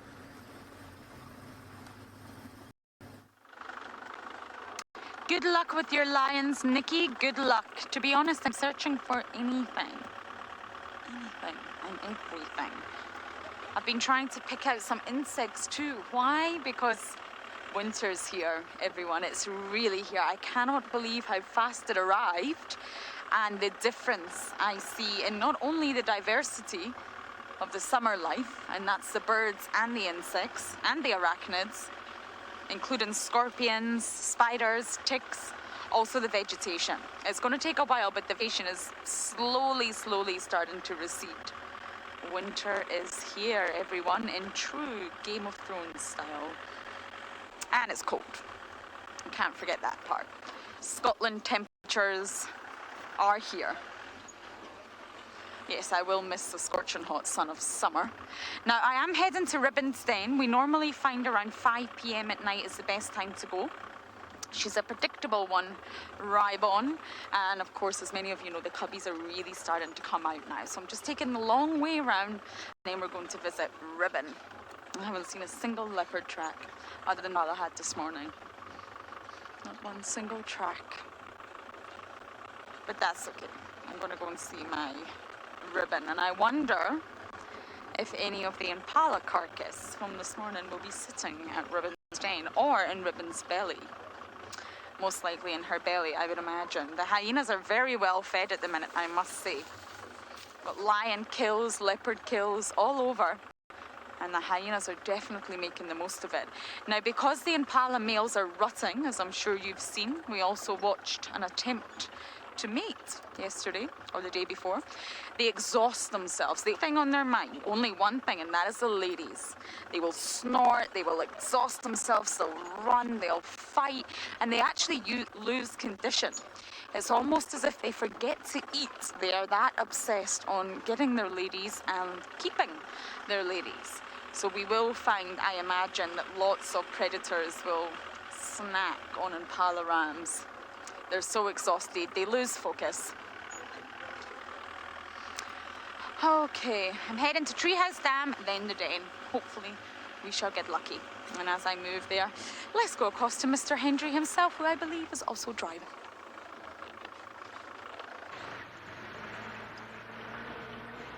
We are driving now, we are driving towards the east. Very slowly. We had some leopard tracks kind of around here this morning. I thought they may have headed off in this direction. They may well have headed in the other direction, but we're going to look through here carefully with great consideration of all bushes, termite mounds, other vantage points such as trees. Those impala are a very good indication that the leopard is not in fact present, unless they're about to die, or one of them's about to die. This one maybe, but probably the one to the left of that one because it's younger and smaller, an easier target. Brandon, there are tigers in South Africa, but there are no wild tigers in South Africa. So rather like in the United States, you'll find that there are places where tigers are bred or kept, and they are almost never tigers of any conservation value. In other words, they are mixed subspecies of tiger, and they are kept in captivity, sometimes on farms, quite often in enclosures or cages. And no wild tigers live in Africa. Tigers are an Asian species. There are a number of different subspecies that you get over a number of different subspecies that you get in Asia. You get the South China tiger. I'm just trying to remember them all. I'm definitely going to forget some, but I'm going to try. Bengal tiger is the most common. That's the one in India. South China tiger. The Amur tiger in the far east of Russia. I'm stuck already. I think there are another 2 or 3 different tiger subspecies. And the problem with tigers being kept in captivity, as anybody interested in tiger conservation will tell you, is that when people say, well, you know, my tigers have got conservation value, they don't. They're often mixed species or mixed subspecies. They're often interbred with each other. And so, you know, this is a good discussion of it, because you can come to South Africa and see tigers, not in the wild though. They do not occur naturally in the wild in Africa. Not sure why I gave you that cheesy, but I did.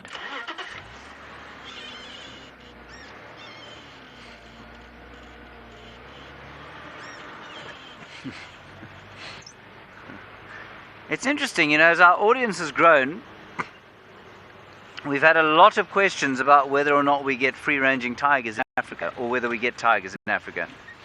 And that's very interesting. In general, you know, you'd be surprised to find them in this kind of environment, because the lion is the dominant predator here. In India, of course, you do get, in the Gir forest, you find lions and potentially tigers in the same place. I'm not sure if you find tigers in the same place, but generally where there are tigers, apparently most other predators are very nervous to be. And certainly, I was attacked by a spiderweb. Certainly in parts of Russia, when I went there to try and evaluate or look at a tiger conservation project, the areas where there were tigers, they found very little evidence of even Amur leopards, which are leopards that occur in the far east of Russia. And I found that very strange because here lions and leopards live, I mean, they certainly don't live in harmony, but they have separate niches. They don't eat the same thing. And so they live relatively successfully in amongst each other. Whereas it would seem that tigers and leopards don't do the same. And I wonder if there's ever been a situation where in Asia lions and tigers lived together. I don't know. Successfully, you know. I suspect that tigers were more woodland and forest areas, and lions much more in the savanna areas. So I think there was probably a separation of their niches. Remember, the lions also were the most widely spread mammal on planet Earth at one stage. Let me say that once more. Lions, the lions that you see here, well, sometimes, are the most widely spread mammal, or were the most widely spread mammal on planet Earth, which just blows my mind, that all the way through Asia, all through Europe, you used to find lions. Isn't that amazing? The other thing we're sometimes asked by younger viewers is, or sometimes not even younger viewers, if a tiger and a lion fought, who would win? And I reckon there must be some record of that actually happening. And unfortunately, I think it probably comes from the circuses in Roman times when they used to have tigers and lions, and they probably used to fight them against each other. A tiger, of course, is much bigger than a lion.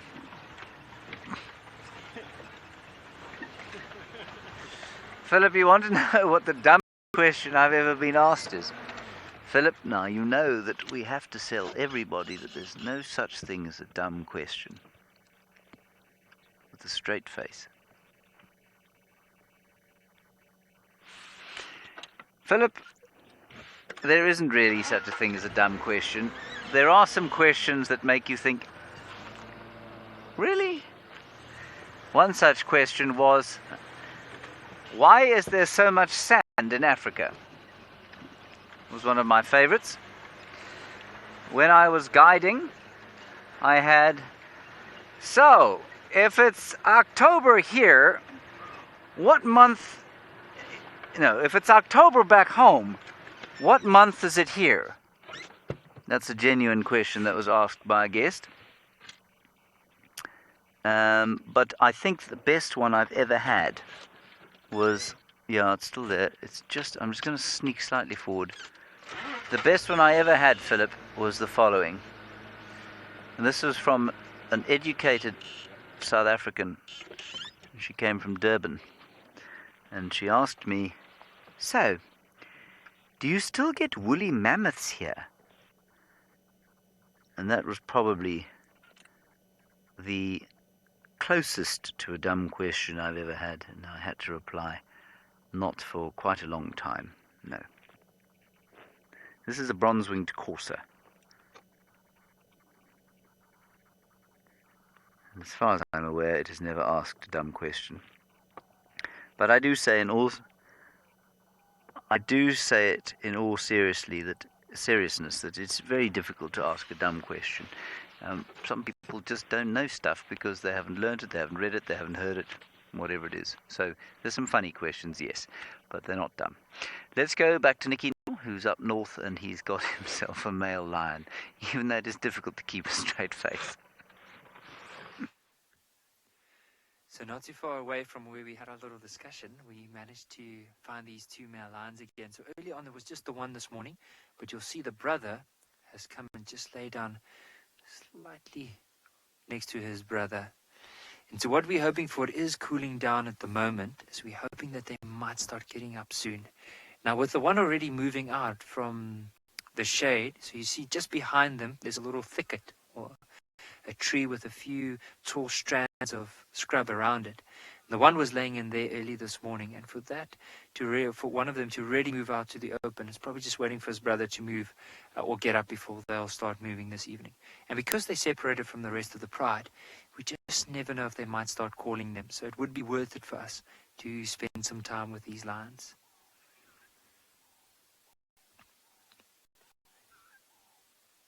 That bird nearly flew into that lion and didn't even pick up his head. But you can see the one off to the right has a slightly blonder mane, lighter color mane in comparison to that one on the left. Just have a look. You can see more of the chin as well. So that little white patch at the end is actually the chin of that lion. He's so comfortable. He's laying with his with his head nearly turned at a 90-degree angle.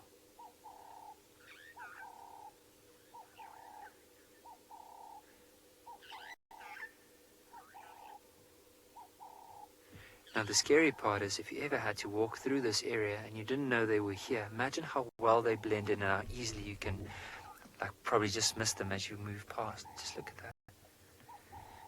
I mean, from our angle it's a bit easier, but imagine having to approach from the back where that bit of grass can easily conceal those lions. And I mean, we're probably talking about lions that are close to 220 kilograms in terms of size. So that's nearly, what do we say, almost 500 pounds.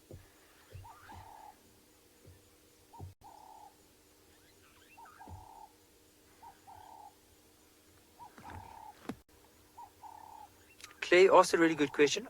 Are lions nocturnal? Yes, they're mainly nocturnal.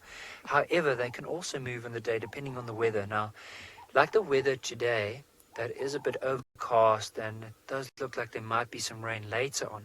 You do find that lions tend to move in the day then. So they tend to move in the cooler parts of the day. But also when they hunt, they do prefer hunting at night because then they're able to see better than their prey. So it's easier for them to hunt because they're not too successful like lions in general. Yeah, just look at the black sky at the back. You can see it's not bright. There's not a lot of sun on them, so it's not warm. If it was warm, it wouldn't be worth us sitting with these lions because then they might only take a couple of hours before they start getting up and start moving. However, I think we are going to lose a lot of light because of that overcast weather and with the mountain range. Andrew, you asked a very good question about a bird in the background. Now, there's a few. The one is this. So that is called a Cape turtle dove, the old name, or ring-necked dove is the new name for it. And then the other one that sounds like a bit of a shriek is a Burchell starling. So I'll quickly just get the bird book out. See that lion just open his eyes.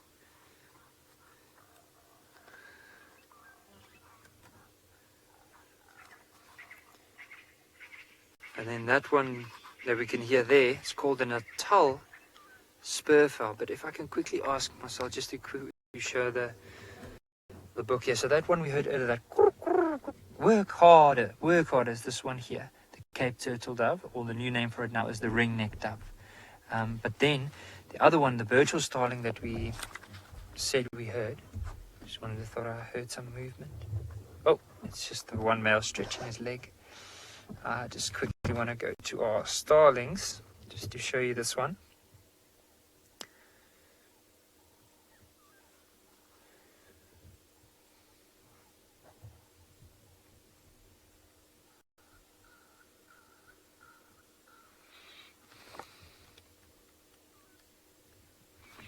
So it's this one, sorry, right over here. So that beautiful bird here, you can see has quite a bit of black around the face and then a bit of purple here and a very iridescent blue color with quite a long broadish tail. The other one that it could be confused with is something called the Meave starling, or the old name was a long-tailed starling. But this one you do find quite close to riverbeds. You don't really find it in an open area like here with the lions. So those are the two that we've been hearing calling. And then the other one, just the last one here, was the Natal spurfowl, which would be this one right here. So I can just get it in. So you'll notice very interesting markings like on the chest, bit of brown, grey color on the back, and then of course those red feet. And this is the one that is calling also in the distance. But very interesting. I do love my birds as well. I just sometimes feel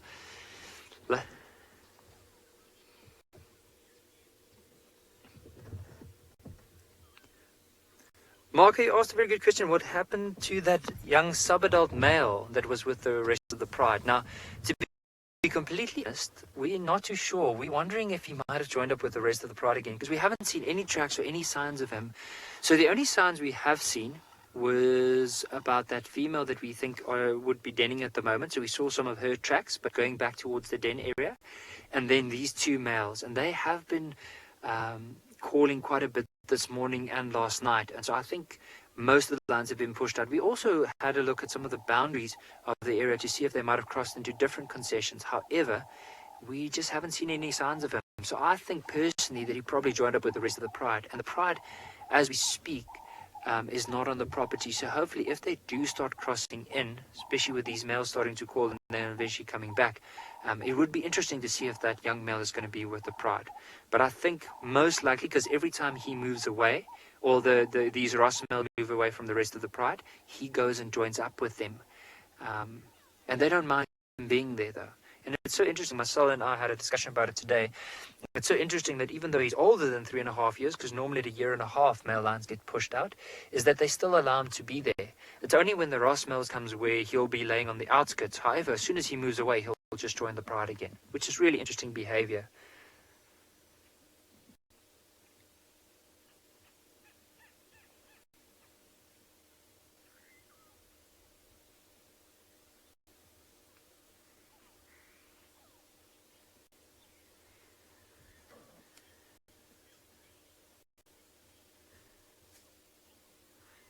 Cheetah from Germany asked a really good question in regards to would the lions stay in one spot or would they move throughout the day? Now, lions have a certain territory, so it's an area that they fight off viciously for mating rights. And so within that territory, especially with the males, they will try and move as far as they possibly can to cover as much area as they can in that territory. However, with males like this, if they have been moving during the whole evening, they are pretty lazy animals and they can sleep up to 20 hours a day. So whenever they get an opportunity to rest, they will rest and just take that advantage until it is time to move again. Oh, look at the one just off to the right there. He's actually just starting to roll around. Just look at how he's like hugging his feet. That does look very, very comfortable, I must say. Now that he turned around, you can actually notice that he has quite a bit of dark as well on his mane. It's not as blonde as earlier when he was laying on his back. But to answer your question, so if they do need to move, they will move. But the thing is, they won't stay here for the next week or so unless there's been a kill. So they'll probably be moving around quite a bit over the next little while.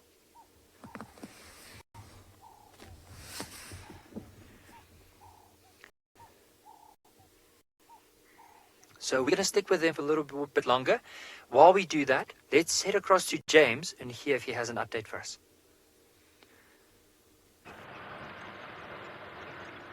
We are arriving at the waterhole on the northeast corner, Biffle's Hook Waterhole.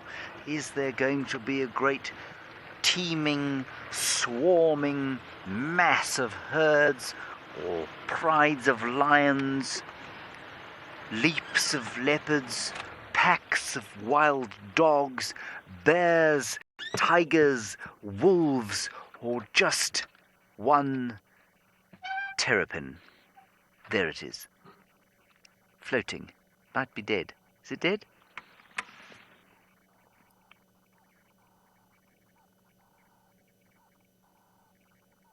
No, it is alive. It is just lazy.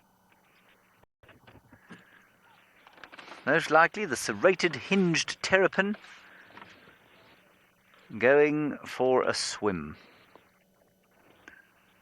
Now, of course, it's not surprising there isn't a great deal here having a drink on account of the fact that there's water everywhere and it hasn't been a particularly hot day. In fact, it's been a relatively chilly day. If you weren't on drive this morning, first of all, shame upon you. Second of all, we found another grebe with bebes on its back here. I think their nest is probably closer to the inlet, the other side there. We'll go around and see if we can find it. My wife will be very, very cross with me, because if I don't show her a grebe with bebes once a day, I get into a lot of trouble. Let's just go around there. The reason I came here was not because I expected to find a great number of animals cascading down to the water to drink, but because sometimes Columba, the leopardess, whose tracks I think we had today, were heading this way. While we go around and see if we can find the grebe, let's go back to Taylor, who has got a kingfisher at Karongwe, the eco training camp. Sorry, I was just directing Alex as to where to go. Sorry we've been gone for so long, but we just drove off the fence line, but we found ourselves a little birdie. And, you know, because I haven't been chatting very much to all of you, shall we play the game of what bird is this? So, hashtag WildEarth on Twitter and comment away on the various social media platforms. Let's see if you had any ideas as to what bird that was. We're gonna, yeah, so it's quite nice. Actually, I've got stuff to show you. Hang on, it requires me, I have to now sit up on my door and reach for my office because I'm a collector, obviously.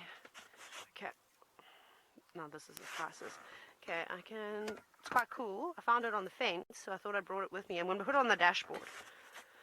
I don't know if you can see that. We're going to have a look. Now that is a dead golden orb spider. It is no longer living. And I'm so sad that its legs have disappeared. Sorry, I should have given some kind of arachnid warning. I'm going to deposit some more legs here. There's a leg. I don't know what happened to it because it kind of looks like it was electrocuted and it had its web on the fence, on the big electric fence. So I'm not really sure how this happened, but I thought maybe I turn it like this, we can have a look at its chelicerae. It is freaking me out that I'm touching the spider. I don't really want to touch it, but I'm being brave. I need to use a stick. Sorry that it's moving. I'm moving on the car. Look at that. That's really, really cool. So there are its chelicerae, its fangs. These things over here, these little legs are called pedipalps. They're not really used for like walking or anything like that. I suppose it's like maybe an extra hand, if you will. But this is really awesome. But it's been dead for quite some time and it's entangled in its own web. I just thought it was so fascinating to have a closer look, and to be honest, I was quite surprised as to how hairy the spider is, and you can see on its legs that it is actually quite hairy, but its abdomen over here is not very hairy, and then it is made up. It's not like an ant that has three parts. It has an abdomen and then a cephalothorax.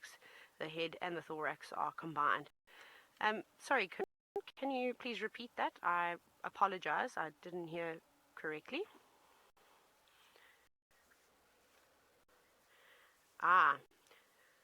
Miss Adamandris, you've now said that the bird that we saw was a woodland kingfisher. Close, because you got the kingfisher part right, that's for sure. I'm just having a look in my book now. RV, you've guessed pied kingfisher. Again, I'm glad that we've got kingfishers on the as an answer, so we're on the right track. But sadly, it's not those two. But Mr. Anderson and Ollie, you have got it correct by saying that it is brown-hooded kingfisher. So now, what I'm going to do is, this is my very old bird book. You can see it doesn't even have a cover anymore. It comes with me everywhere. I'm going to open just kingfishers very quickly in my book. You'd think I'd remember where the K starts. Why can't I find it? A, B, C, D, E, F, G, H, I, J. There we go, kingfisher. 256. I uninstalled that Robert's Bird app on my phone, which I need to install at some point, but I can't seem to download it. Okay, so we had a guess of a pied kingfisher, which is this one over here. Now, the obvious reasons why it isn't that one is because it is black and white. So I think that the pied kingfisher is the easiest kingfisher to identify. Also, they like to live around water. You'll very rarely find a pied kingfisher out in sort of a woodland area. You normally find them perched on a tree nearby a permanent water source. Again, birds, I think, can be more opportunistic than we like to think. But they would typically eat amphibious creatures from fish to tadpoles and frogs and stuff like that. So half-collared, we're not rude. Oh, you have to be very lucky to see that one here. I'm going to turn the page very quickly. I'm going to open it up. Then we had another guess, which was the woodland kingfisher, which is right at the top, and that is spectacular and has got a variety of blue colors on it. We are still seeing a few of them, although they should be on their way home. They are what we call an intra-African migrant, so they actually head further north up into Africa, and they just come and visit us for our summers. They're definitely not calling anymore, which is quite sad, and is normally the signal that winter is on its way. And then, of course, we had the right answer over here, which was a brown hooded kingfisher that we were looking at, which was awesome. So they like to eat insects, but they'll also eat a varied amount of things. Fish, frogs. I've seen them eating lots of different things, even small reptiles to some extent. But well done on getting the brown-hooded kingfisher. We'll definitely see a whole bunch more kingfishers as we go. I hope to show you a striped kingfisher that lives at Rockfig Dam. Right, off you go, back across to the Sabi Sand, and Lauren, who I think is hoping to find something.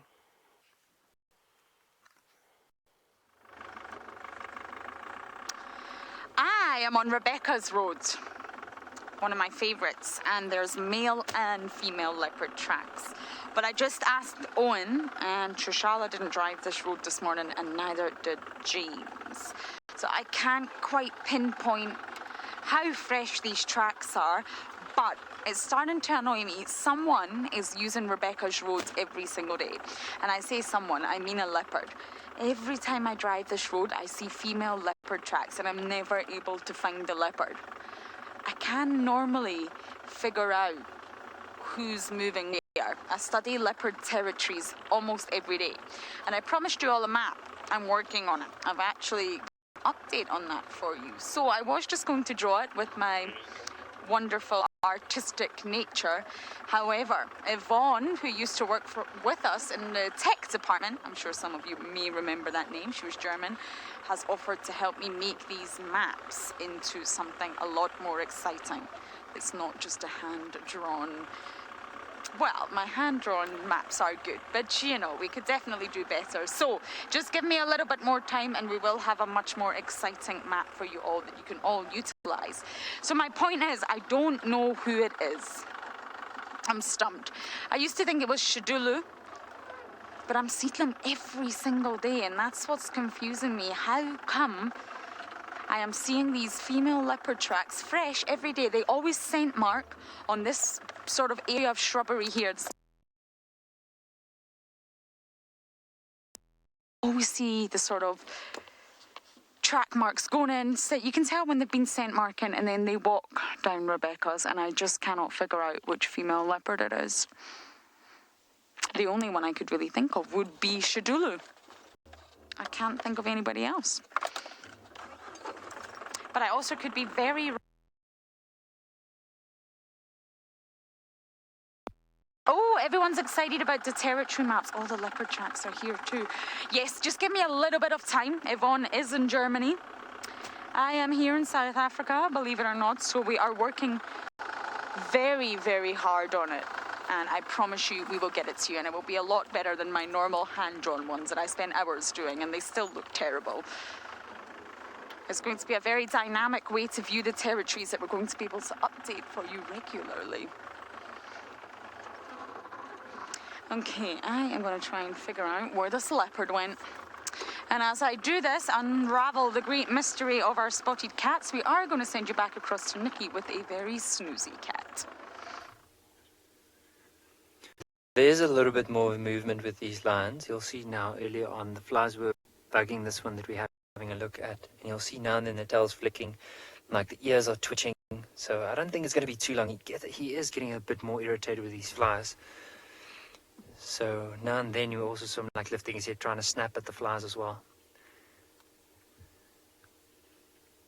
But hopefully it won't be too long before they start getting up. It's just something about a lion, even if it's a sleeping lion, that really just like brings a lot of awe to them. They are majestic. I don't know, like, if some of the viewers, like, who would say lions are probably one of their favorite animals. I know there were some of the kids that sent me an email and said that they absolutely love lions. So I'd love to hear how many of our viewers would really say that they have a very soft spot for these beautiful cats.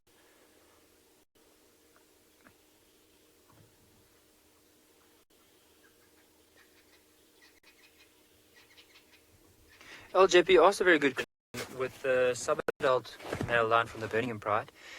Is he maturing a little bit slower than normal? I won't think so. I think he is probably maturing at the right age. However, I think he's just taking advantage in the fact that he's sticking with the pride, because normally with him, if he's pushed out, he's all by himself.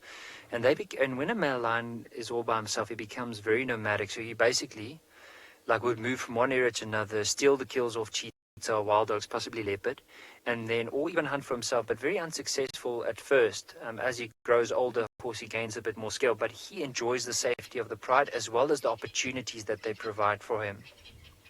So in regards to being very opportunistic, I think he's misusing that advantage. However, I do think as well that probably within the next year or so, if he is pushed out by these males, he would mature a lot quicker in terms of then he actually just have to survive and able to fight, especially if he wants to take over territory. So he's not dominant as of yet, and normally male lions, only when they get to around about 6 years, do they start taking over territories and they have a fully developed mane. So he still has a bit to go. However, if I had to compare his size, he's already bigger than one of these Ross males.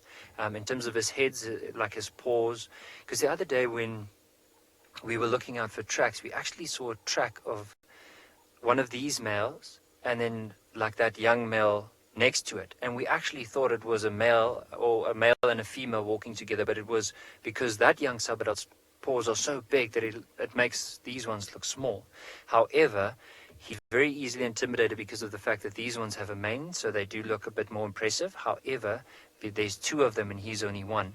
So if he can manage to stick it out for another 2 or so, he might be able to still stay with the pride if these ones don't, but also the chances are if other males come into the area, they're not going to tolerate him at all. These ones already are on the verge of not tolerating him, but because he shows that he's not dominant, they still allow him to be on the outskirts of the pride. And also the females do protect him quite a bit as well. But I think for now, let's just give it some time with these lions. Let's head across to James and just get an update from him.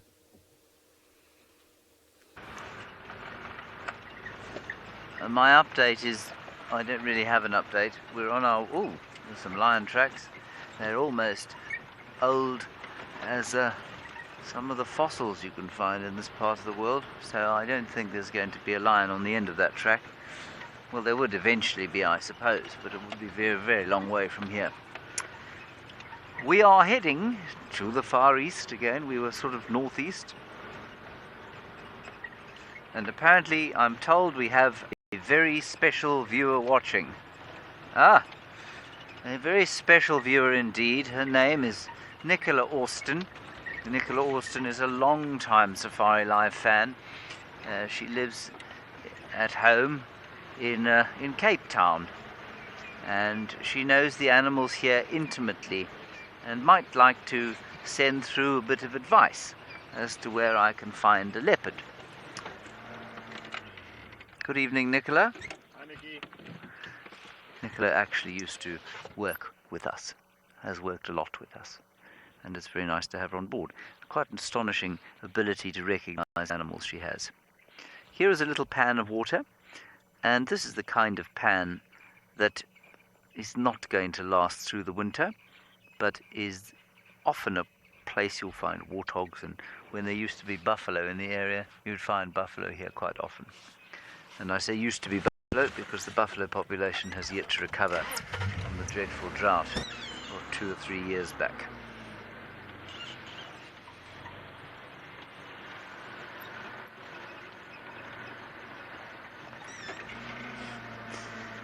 My wife says a lot of you are saying that I have not yet visited the grebes. I suspect that might be her putting words in your mouth.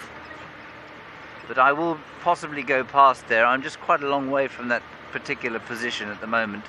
Okay, apparently it's not her putting words in your fingers.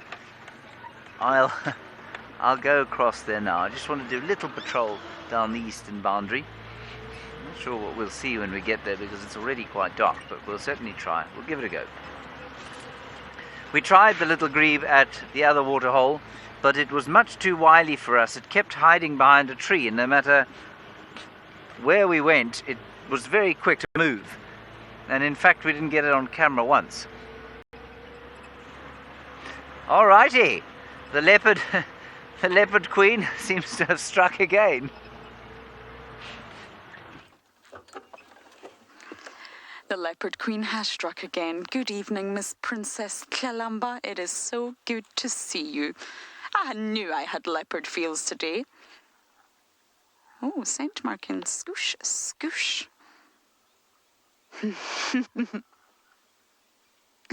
It's so good to see spots.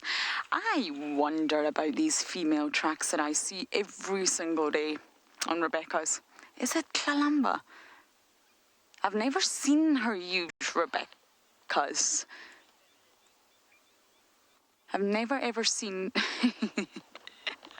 Kirsten thought I was asking, is it definitely Columba? But is it Columba that's using Rebecca's? I don't know. I've never seen her on this road. I'm just going to turn on so I don't lose her. Oh, doing lots of scent marking, but she is of course becoming territorial, and I see her often on the western edge of quarantine. Oh, crikey, crikey bobbins, I just hit something. I imagine it is a very large log.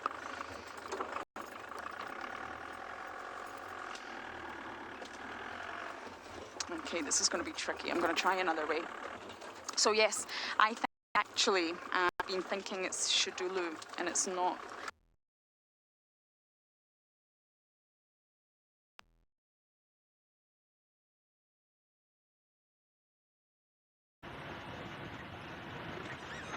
Sorry about that. I think the signal must just be a bit dodgy there. I'm sure they'll get it back now. Regardless, Lauren will stay with that cat, which is marvellous to see her again. I'm pretty sure those are the tracks we had this morning, and I clearly predicted the completely opposite direction for her to move. So that's great news. She must have come past the dam and up onto the clearings outside camp, and hopefully she won't do one of her disappearing acts before we can find some signal. It's a bit strange that the signal should be bad there. It should be fine, so really hopefully we'll have her back on screen in a few seconds. Yes. We'll just have a quick look now to see if we can find tracks of her mother and her new cubs, but I think she's probably still to the east of us on Tonchwood.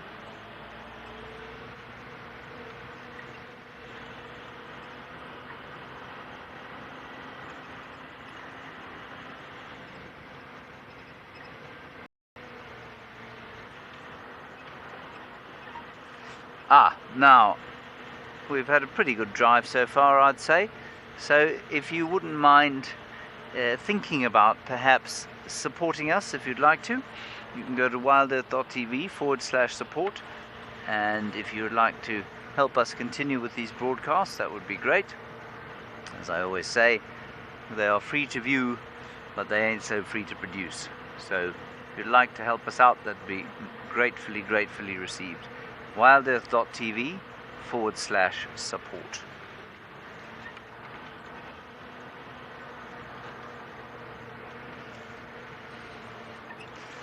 Now I must say, Lauren has found a lot of leopards on that road of late, and I was thinking about that right now, because I mean I don't seem to have found that many leopards on that road, but I don't think I drive it nearly as often, and I suppose she made the perfect call this afternoon by going across there, and she did say that she thought a leopard might pop out there, which is amazing. But it is a nice territorial boundary between Tingana, Hukumuri and Columba, I suppose. So let's go back there now. She's got a picture back.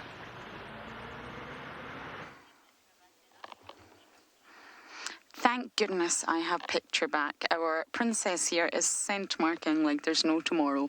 She's rubbing her sebaceous glands, which are in her cheek next to her whiskers, on every low-hanging piece of vegetation. Can you hear the impala? They are not happy. We have some very unhappy impala.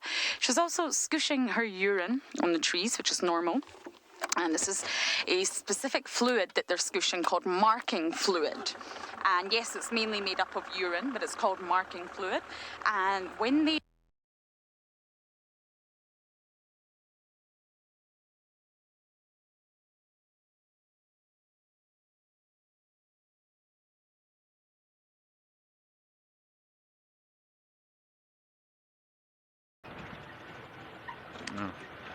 Sorry about that. I'm not sure what's going on there.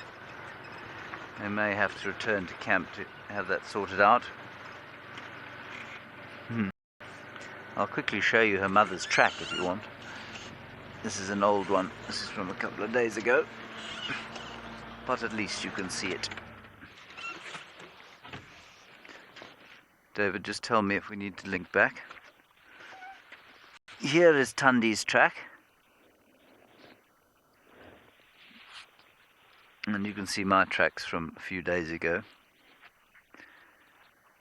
And she came out and was found actually later that day further inside to the east. And so she went hunting around here. And so that's why I keep trawling up and down this particular part of the world in the vain hope that I'll find her. Or more accurately, that she'll find me.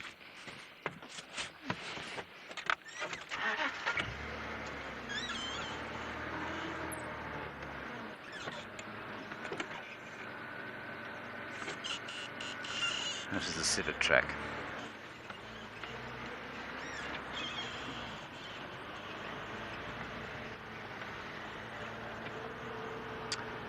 Yes, Svenja, we do get servals in this area. We don't see them frequently.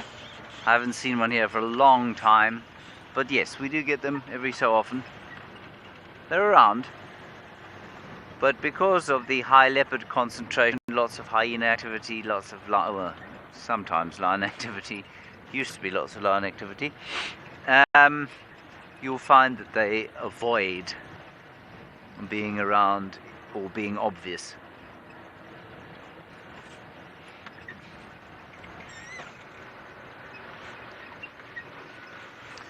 Alright, let's go back to Nicky and his lions. We'll do our very best to get Columba back on screen with Lauren shortly.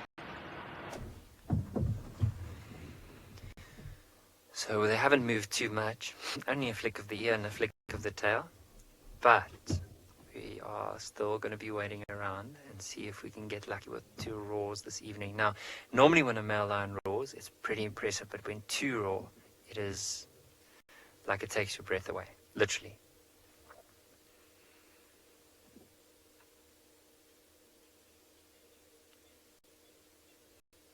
So there were some Impala rutting, and they ran down not too far away from where we are now, and as they were moving on, you can see the lion took notice of it, but wasn't too fast because he knew there was just only Impala. And I don't think, like for them, they in any rush to possibly look out for hunting opportunity. I think if they do move towards the pride and there is something that comes up, they'll probably look at it, but it does look like their bellies are quite full. I mean, if you look at the one at the left, you can see the belly is a bit bulged, so probably had a meal in the last 2 days. Ooh, see, that one just got a fright. Ooh, nice stretch.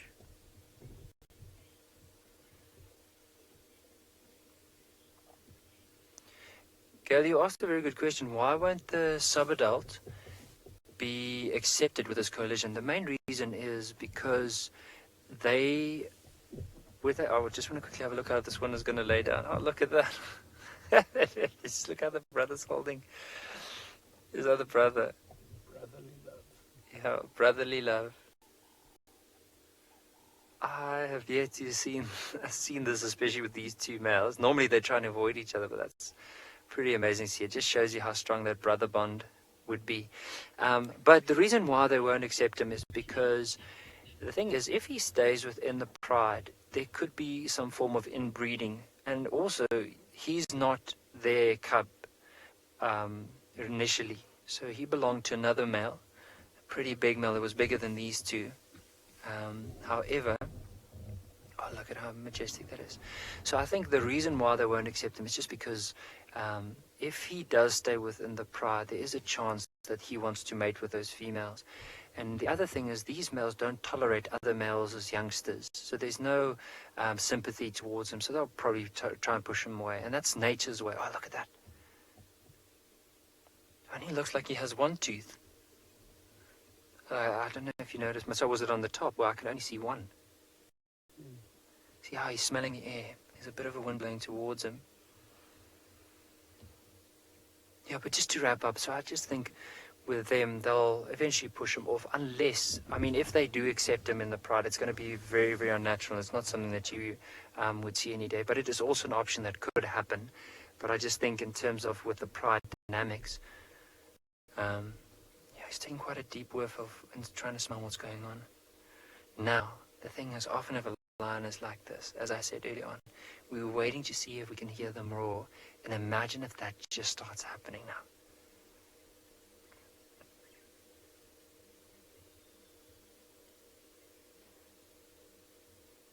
I don't know if it's maybe some wildebeest or maybe even zebra that might be in the area.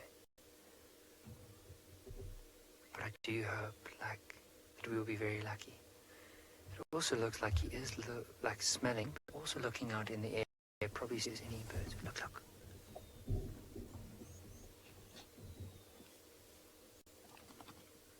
This is good news. Look at that.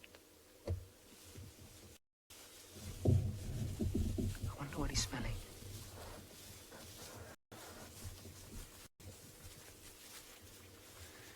Let's just wait and see. I'm just trying to see where he goes. And then probably the brother would follow. So would you be able to swing around? No, the brother does look like this one has smelled something, and it might be, I don't know if it would be other lions or maybe even a zebra or wildebeest in the area. Because I remember on our way in we saw some zebra and wildebeest. Okay, I think for now he is moving and we don't know what's ahead of him. But let's quickly move to that direction and see if we can see what he's smelling or looking at the moment. So while we're going to follow him and see where he's off to, let's head across to Lauren with that leopard. I have a flat leopard, which is wonderful. Miss Columba here is not easy to follow. If she doesn't want you to follow her, in my opinion, she's the most difficult leopardess, or leopard in general, actually, to follow out here.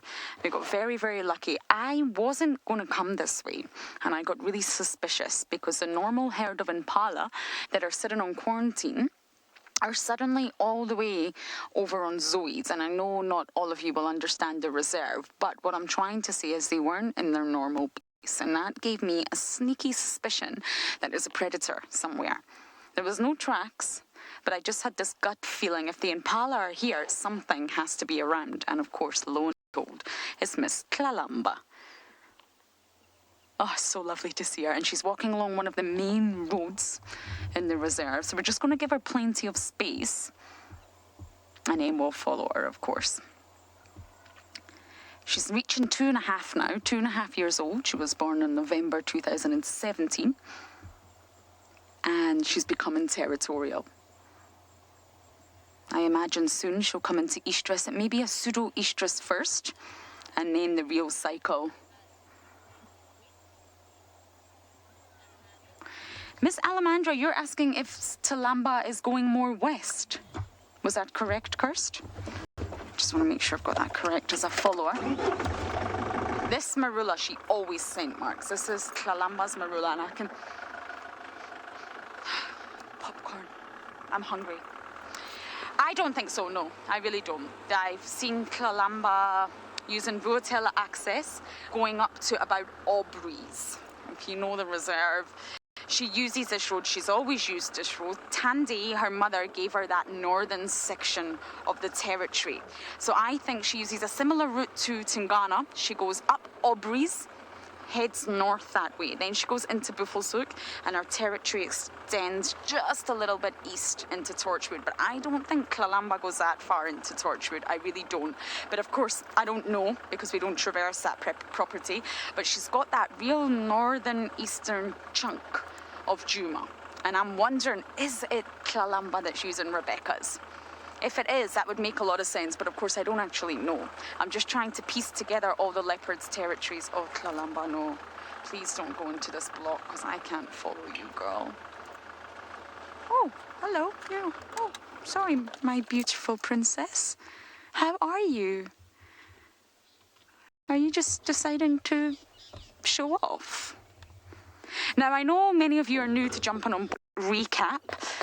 She is the daughter of Queen Tandy, who is now queen. Of course, Karula was the original queen, but it's natural for there to be another queen once one queen passes. So we do now have Queen Tandy, and this is her daughter, Columba, who appeared to be a litter of one that we know of. Tandy generally has 2 cubs on average, but it was just Columba in that litter, and her father is Tingana the Duke. Now, when I look at this princess, all I see is Tingana. I really do. And the interesting thing is, she seems to spend a lot of time with her father. She seems to spend a lot of time with Tingana. They both spend a... What was that? Was that just a fly? I have no idea. And Tingana really tolerates her. He is very aware that that is his daughter. Really aware. Now, I'm not saying he's not going to mate with her. I know that sounds bizarre to humans, but in cats it's very common. They can inbreed, and it can last up to 3 generations before you see any effects. Michael, 100%. Columba is bigger than Tandy. I'm not entirely sure about taller, but definitely longer in length and definitely stockier. Columba is a chunky little monkey. She feeds well, she's healthy, she's coming into her prime. And obviously Tandy, her mother, is 13 and losing just a little bit of condition naturally, as you do when you get older. Definitely she's bigger than Tandy. I'm sure if we were to put them both on the scales, which we can't do, but if we could, then Columba would weigh a lot more than her mother. She is a fine, fine leopardess, this one. Really fine. And she's turned into the huntress. I think we're going to see Columba mating this year. I don't know with who. Could be Tingana, could be Hukamuri, could be Mulwati. Could be all 3. Of course, leopardesses do mate with multiple males, are promiscuous, because when they do successfully conceive, it confuses paternity. And what this means, if this term's new to you all, that they're intentionally mating with many males, not just to get the best genes, but also, let's just use an example of Miss Columba here. If she mates with Tingana, Mulwati, and Hukamuri, yes, I'm talking about you, that may actually give all 3 of them the thought that they are the father, and therefore they will protect the cubs. But I'll come back to this in just a moment. It appears that Nikki's lions are on the move.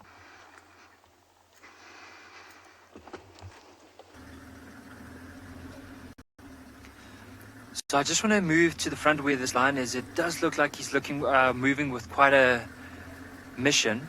Just want to make sure that we don't lose him. I'm going to quickly stop like this. I'll lower my head so you can just have a look at the way that he's moving at the moment. So you can see he's moving very determined in a certain direction, especially after he smelt the air. So we're going to try and stick with him as long as we possibly can. But it does look like he's left the brother, so the brother's still probably behind us. We're going to try and see how long we can follow this lion for. If it starts getting too dense, we might have to move out. Let's see if we can follow him.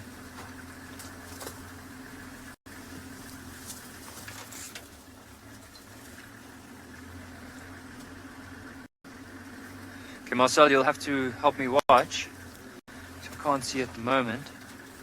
Okay, I can see him there. I'm just going to squeeze in this little gap.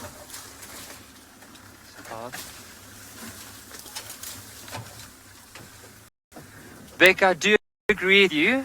He is a very healthy male lion. So let's see where he's off to. Oh, there he goes. He's still on a mission. So I'm just going to... There's a slight game trail on our left. I'm going to try and move on this side. Don't want to be too close to him, behind him, like especially if there is something that he's seen, so we can give him a bit of space. Hold on. Okay, Marcel, if you want to get that camera, I'm going to lower my head out of the way, but you'll see him crossing. Oh, from a... Oh, is he going into the other way?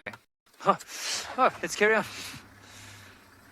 It's so interesting, like he's just moving with such a mission, and I wonder if he's either smelt maybe that other young male, or is he maybe looking for the rest of the pride? So we don't know. I think if it was a hunting opportunity, him and his brother would have probably moved at the same time, but with him moving away like this, there's a good chance it might be something else.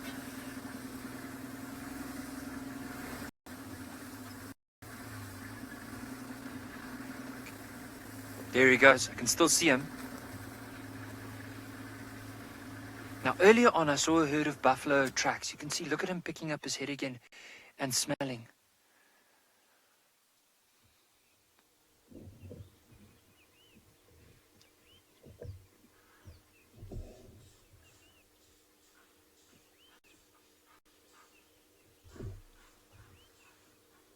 I can hear some Impala rutting.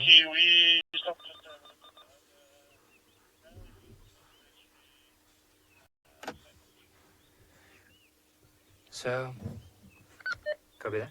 I just wanted to tell the other rangers, apparently the other male lion is still in that area. However, there were some Impala earlier on. It sounded like they were rutting. I was trying to see if they were rutting, or maybe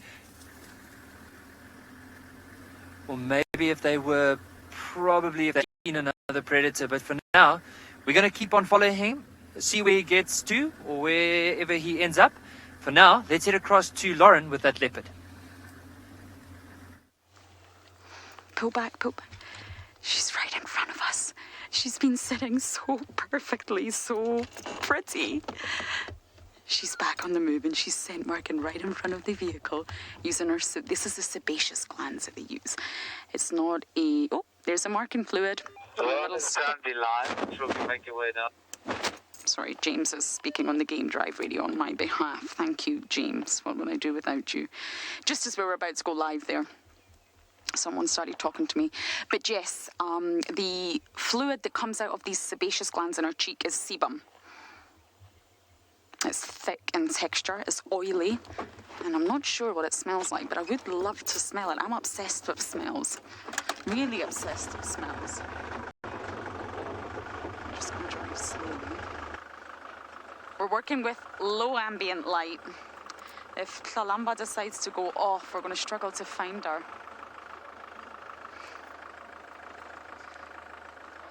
Erica, are you asking, can I explain why our leopards have royalty?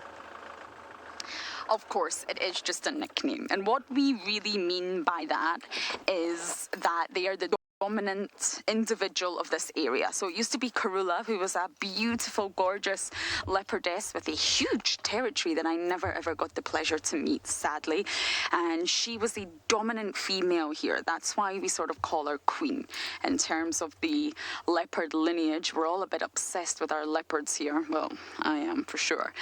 And we call Tingana the Duke because he is a dominant male.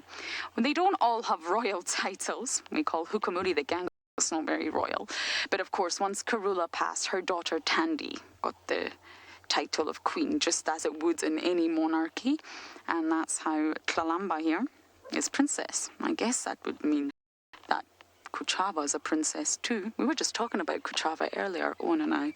But we're talking about Djuma, the leopards and the leopardesses that rule Djuma. And the main ones are your royal lineage. Tingana, Tandy, and Columba here. They are the main ones that you find on Djuma. But of course you will find other leopards. Hukamuri pops in, Shidulu pops in, Sabui used to pop in, but I think since she's had a litter of cubs, we really don't see her that often. And Mulwati's around, we don't really know much about him. Luna occasionally popped in from the north. Oh, look at her cute face. Let's take a look at her face. That is Tingana. All I see is Tingana.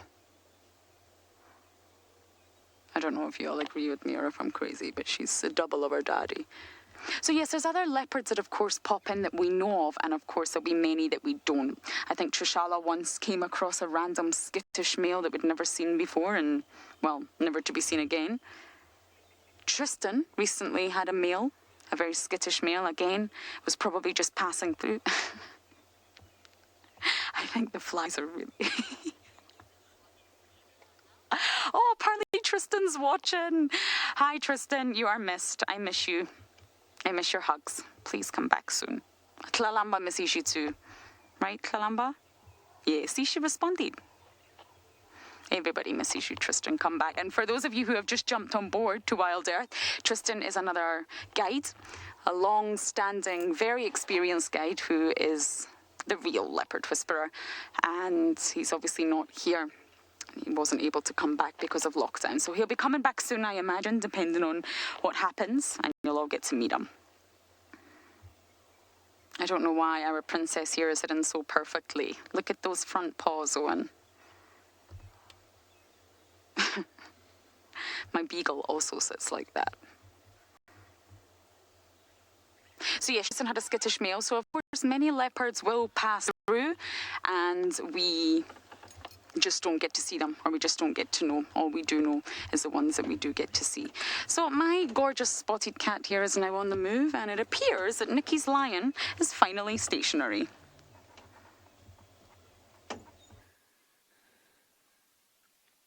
So he's turned around and he's almost heading back towards his brother again. But he's constantly stopping and he's listening out. And I wonder if he hasn't heard or whatever he smelt a bit early. He's probably trying to find out exactly what it was. If we do see anything, we'll immediately take the light off of him. However, he's still just scanning and smelling the area. He hasn't spotted anything yet.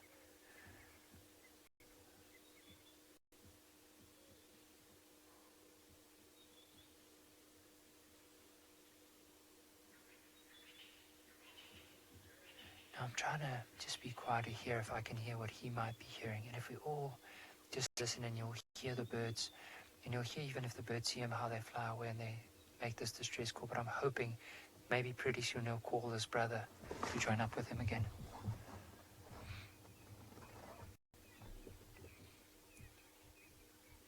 But you can see how focused he is. Look at his ears. He's really determined. He's looking in that direction very intently.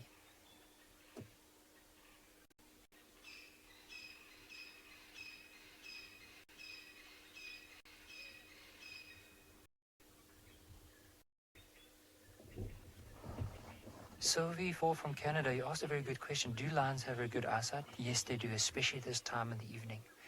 Now, their eyesight are a lot better than ours.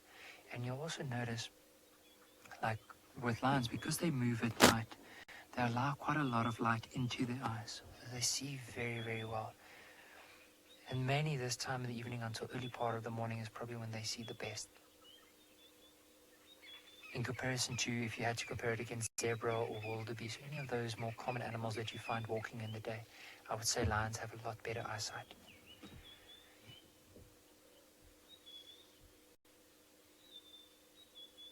Now, how I like to compare a lion's eyes is, if you can see a lion in the distance and it had to look at you, it would most likely be able to spot you. Just have a look at how he's scratching himself now. It probably has quite a big itch in the ear. Just trying to get rid of that itch.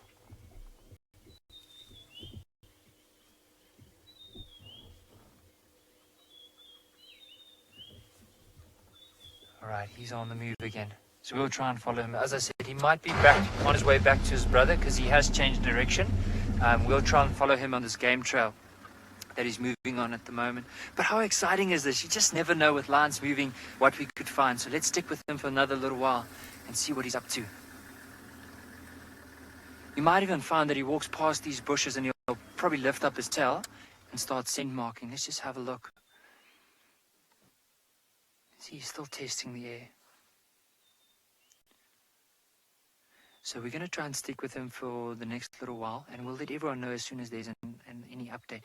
But for now, let's head across to James and hear what's his update.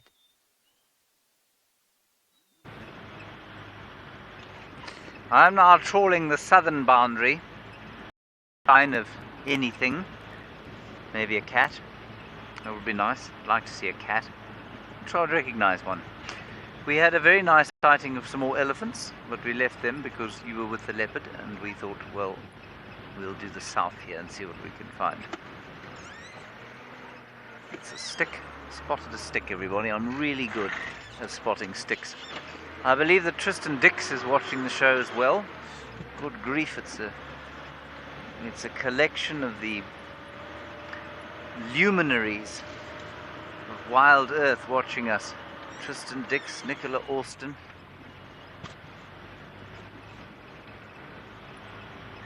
Maybe Tristan could tell me where I could find a leopard. That would be nice. Tristan, where can I find a leopard?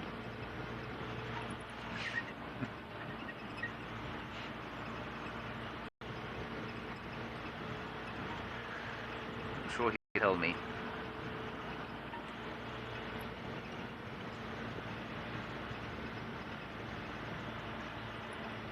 I suppose what we'd hope to find along here is some sign of Hukamuri or Shidulu. Those would be the two leopards in this particular region. Alternatively, maybe the hyenas going out on patrol. Let's go back to Nicky now. His male lion has finally decided to shout.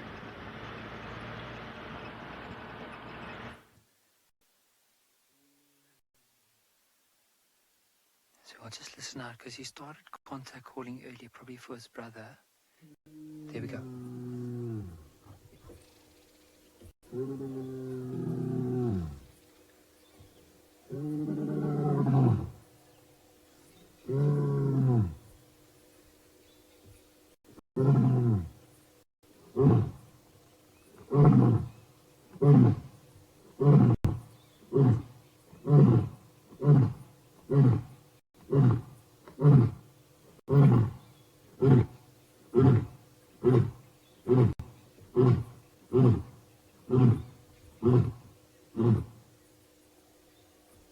So that call that we've been hearing now is not the full roar. He might just be calling his brother. So if we spend some time, he might just go into a full roar. Let's just listen and give it a bit more time.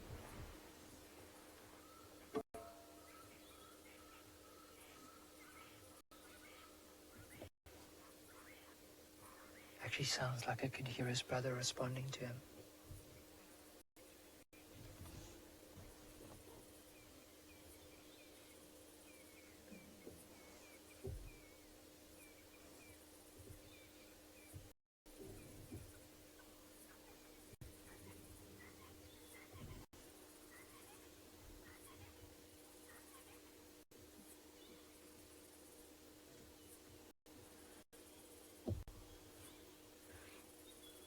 So while we stick with this line, let's quickly head across to Lauren with that leopard.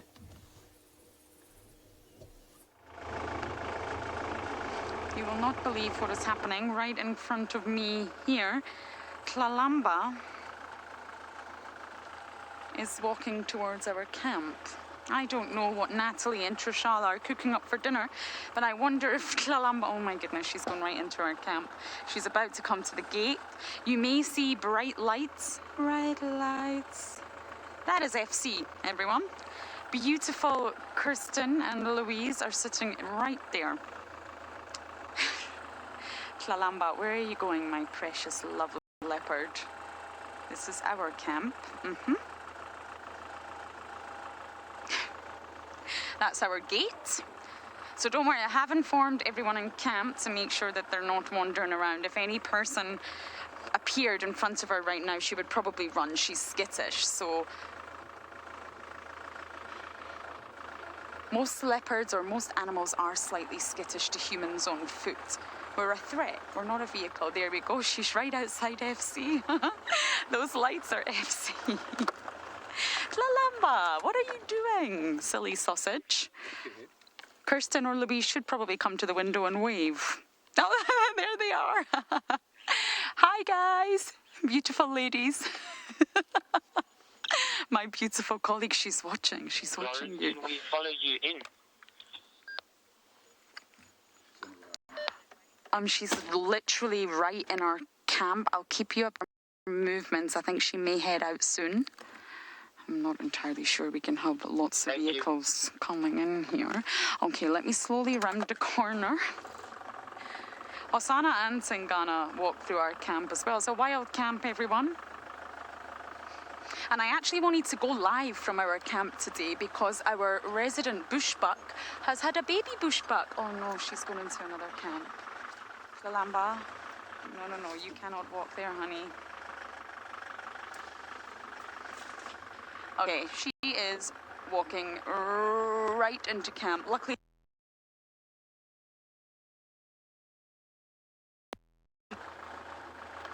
and now I can't see a thing.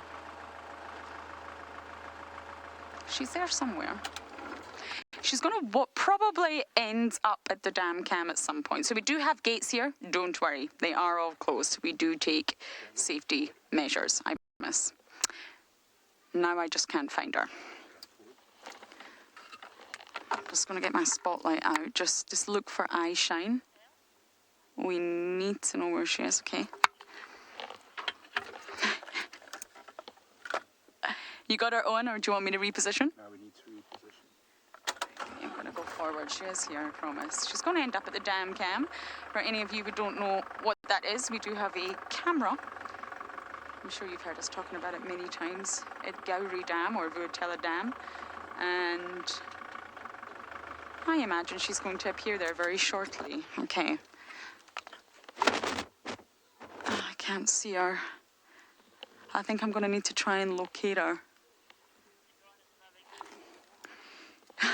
Many of you are finding it very amusing that she walked into our camp. Yes, and I'm sure she does it a lot. And I'm glad you got to see our beautiful ladies in FC, Louise and Kirsten. Okay, there's an electric fence here too. That's what you're seeing. This is our electric fence for elephants. We have an electric fence that runs right through the camp to keep out elephants, because of course a herd of elephants walking through your camp is really not what you want. Okay, I'm going to try and find where our princess has gone, get on that game drive radio, but for now let's go across to Mr. Hendry and see what he's up to.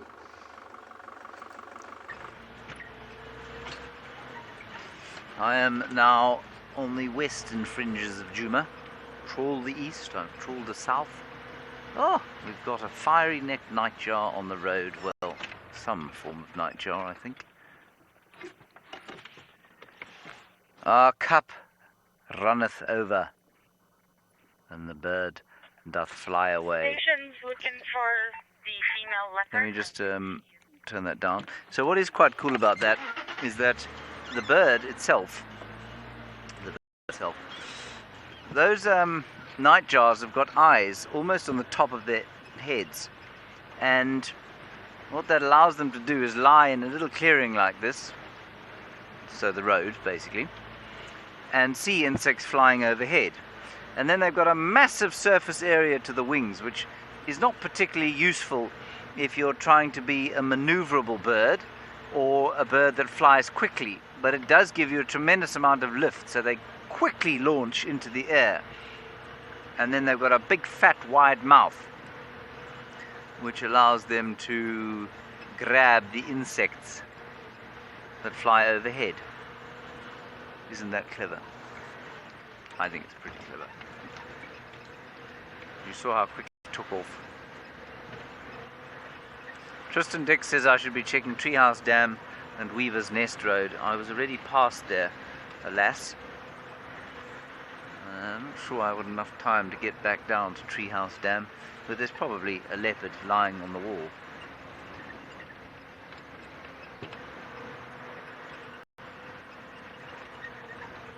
No idea, Ravi. I feel like I've learnt this before, but that I've forgotten it. A leopard is called a leopard. Why? Well, no, I don't actually know. I don't know the answer to that, Ravi. I'm sorry about that. I do not know the etymology of the word leopard. I feel like I should.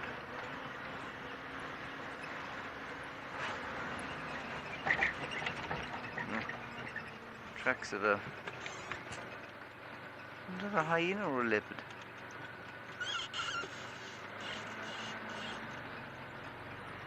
I think it's a male leopard going up this road. We might have some luck there. Let's go back to Columba. Lawrence managed to find her again.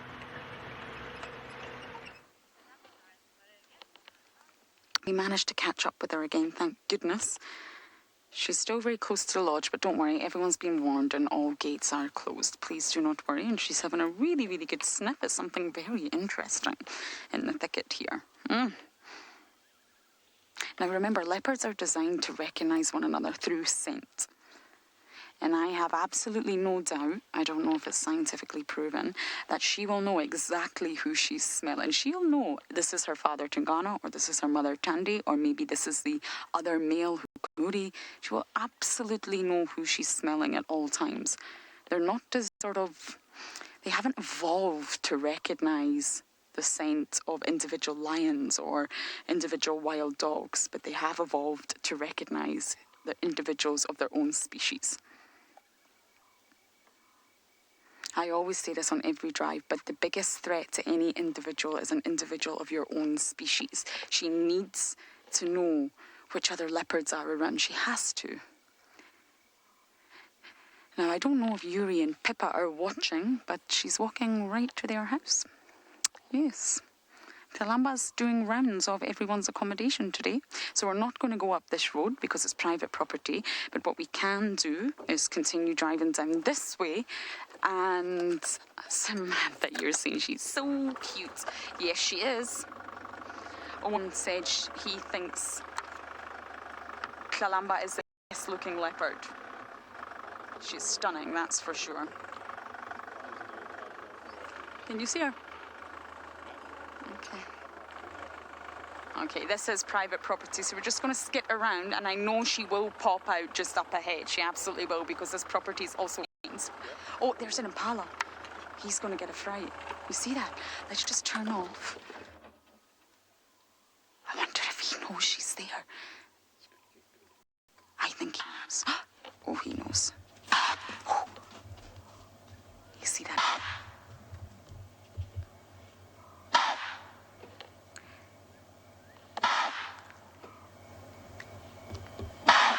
That's an alarm call, everyone. That's an Impala alarm call.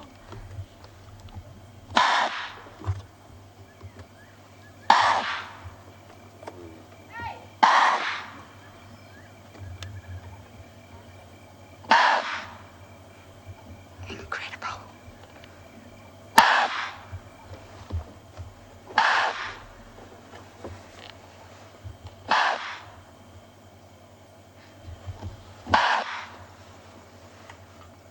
I'm just going to go forward, don't get it. Impala, sit tight.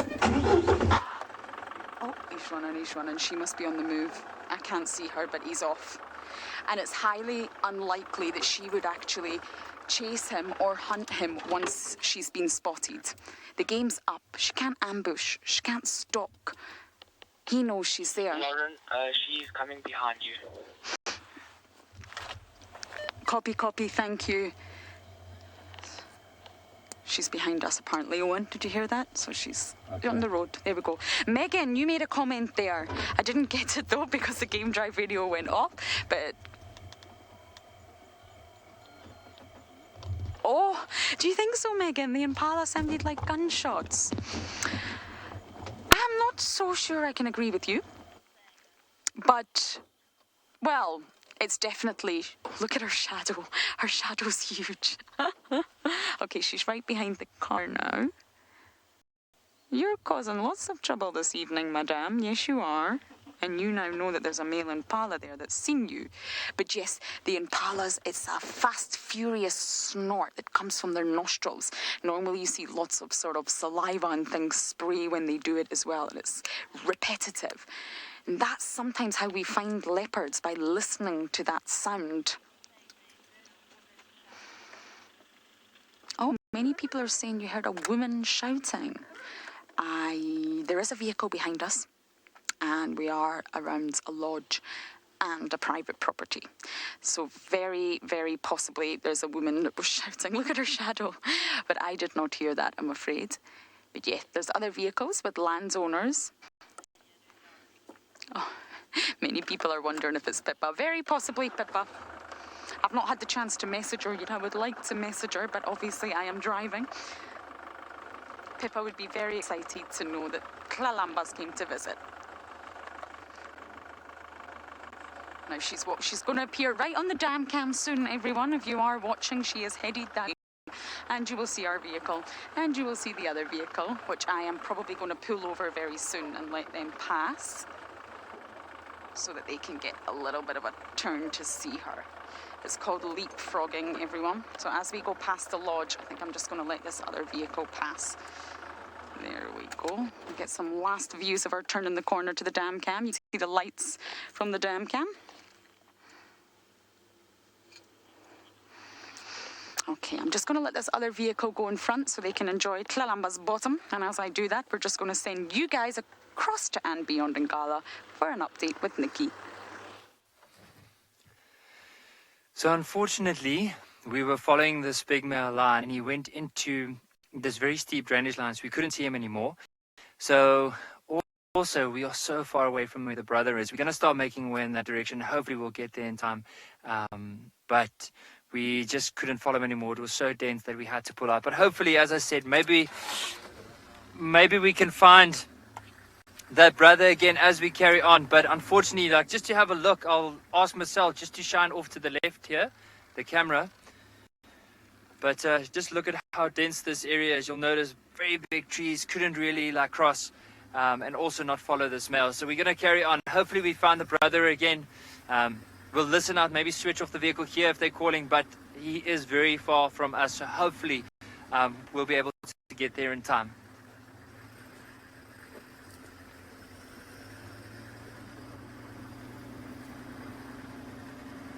But how special was that? I mean, for me, it was definitely a highlight of my days, being able to follow that male and also just hearing him roar like that guttural call. Unfortunately, we didn't hear him roaring again, but I mean, it left the bar quite high for the next time we find them in order to see if we can get another beautiful roar like that.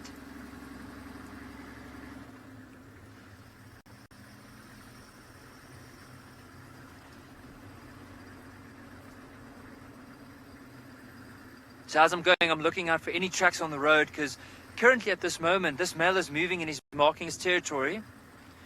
But we're going to carry on. While we do that, let's head across to Lauren with the leopard.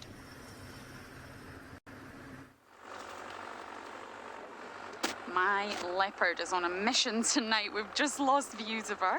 I'm going to turn around. Now, many people are worried that you heard gunshots. I promise you, there was absolutely no gunshots. I'm sitting right here, and there is no such thing, I promise. What you did hear was the Impala. That sound, it's very, very loud. It honestly doesn't sound like it's coming from an Impala. It really doesn't, but it is, and that's the Impala alarm call.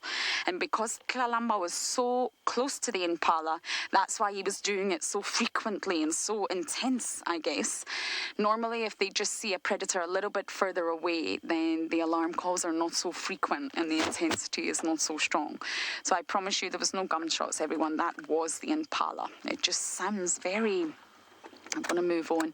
It is. It's a very abrasive noise, actually. And if we hear that in the distance, that's how we know there's a predator. And that's sometimes how we actually find leopards out here, because we can hear the Impalas alarming. And what's confusing right now is the males snorting because of the rut. And that's very confusing for us at the moment, because they're being very vocal and it can throw you. Is that her there? She's gone flat. So it's time for snoozies, my girl, I know. We will let you snooze, I promise. There we go. But yes, at the moment, the Impala are snorting because it's rutting season and they're sort of very, very vocal during this period, and that's why it's confusing.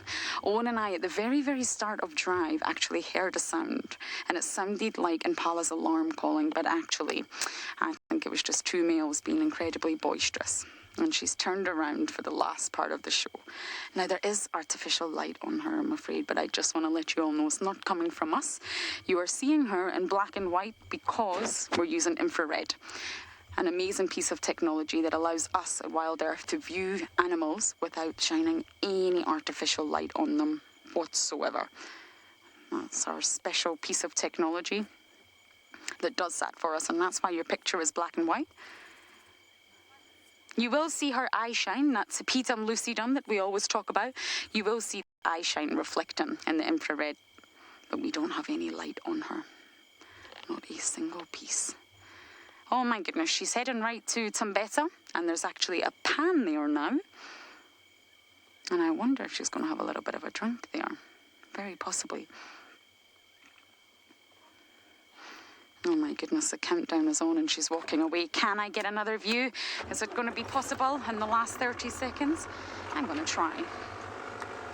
If not, you will be stuck with the back of my head, which is, well, definitely not as nice as Columba, that's for sure. Oh, there she is there. Let me just go past and we're going to get one last view.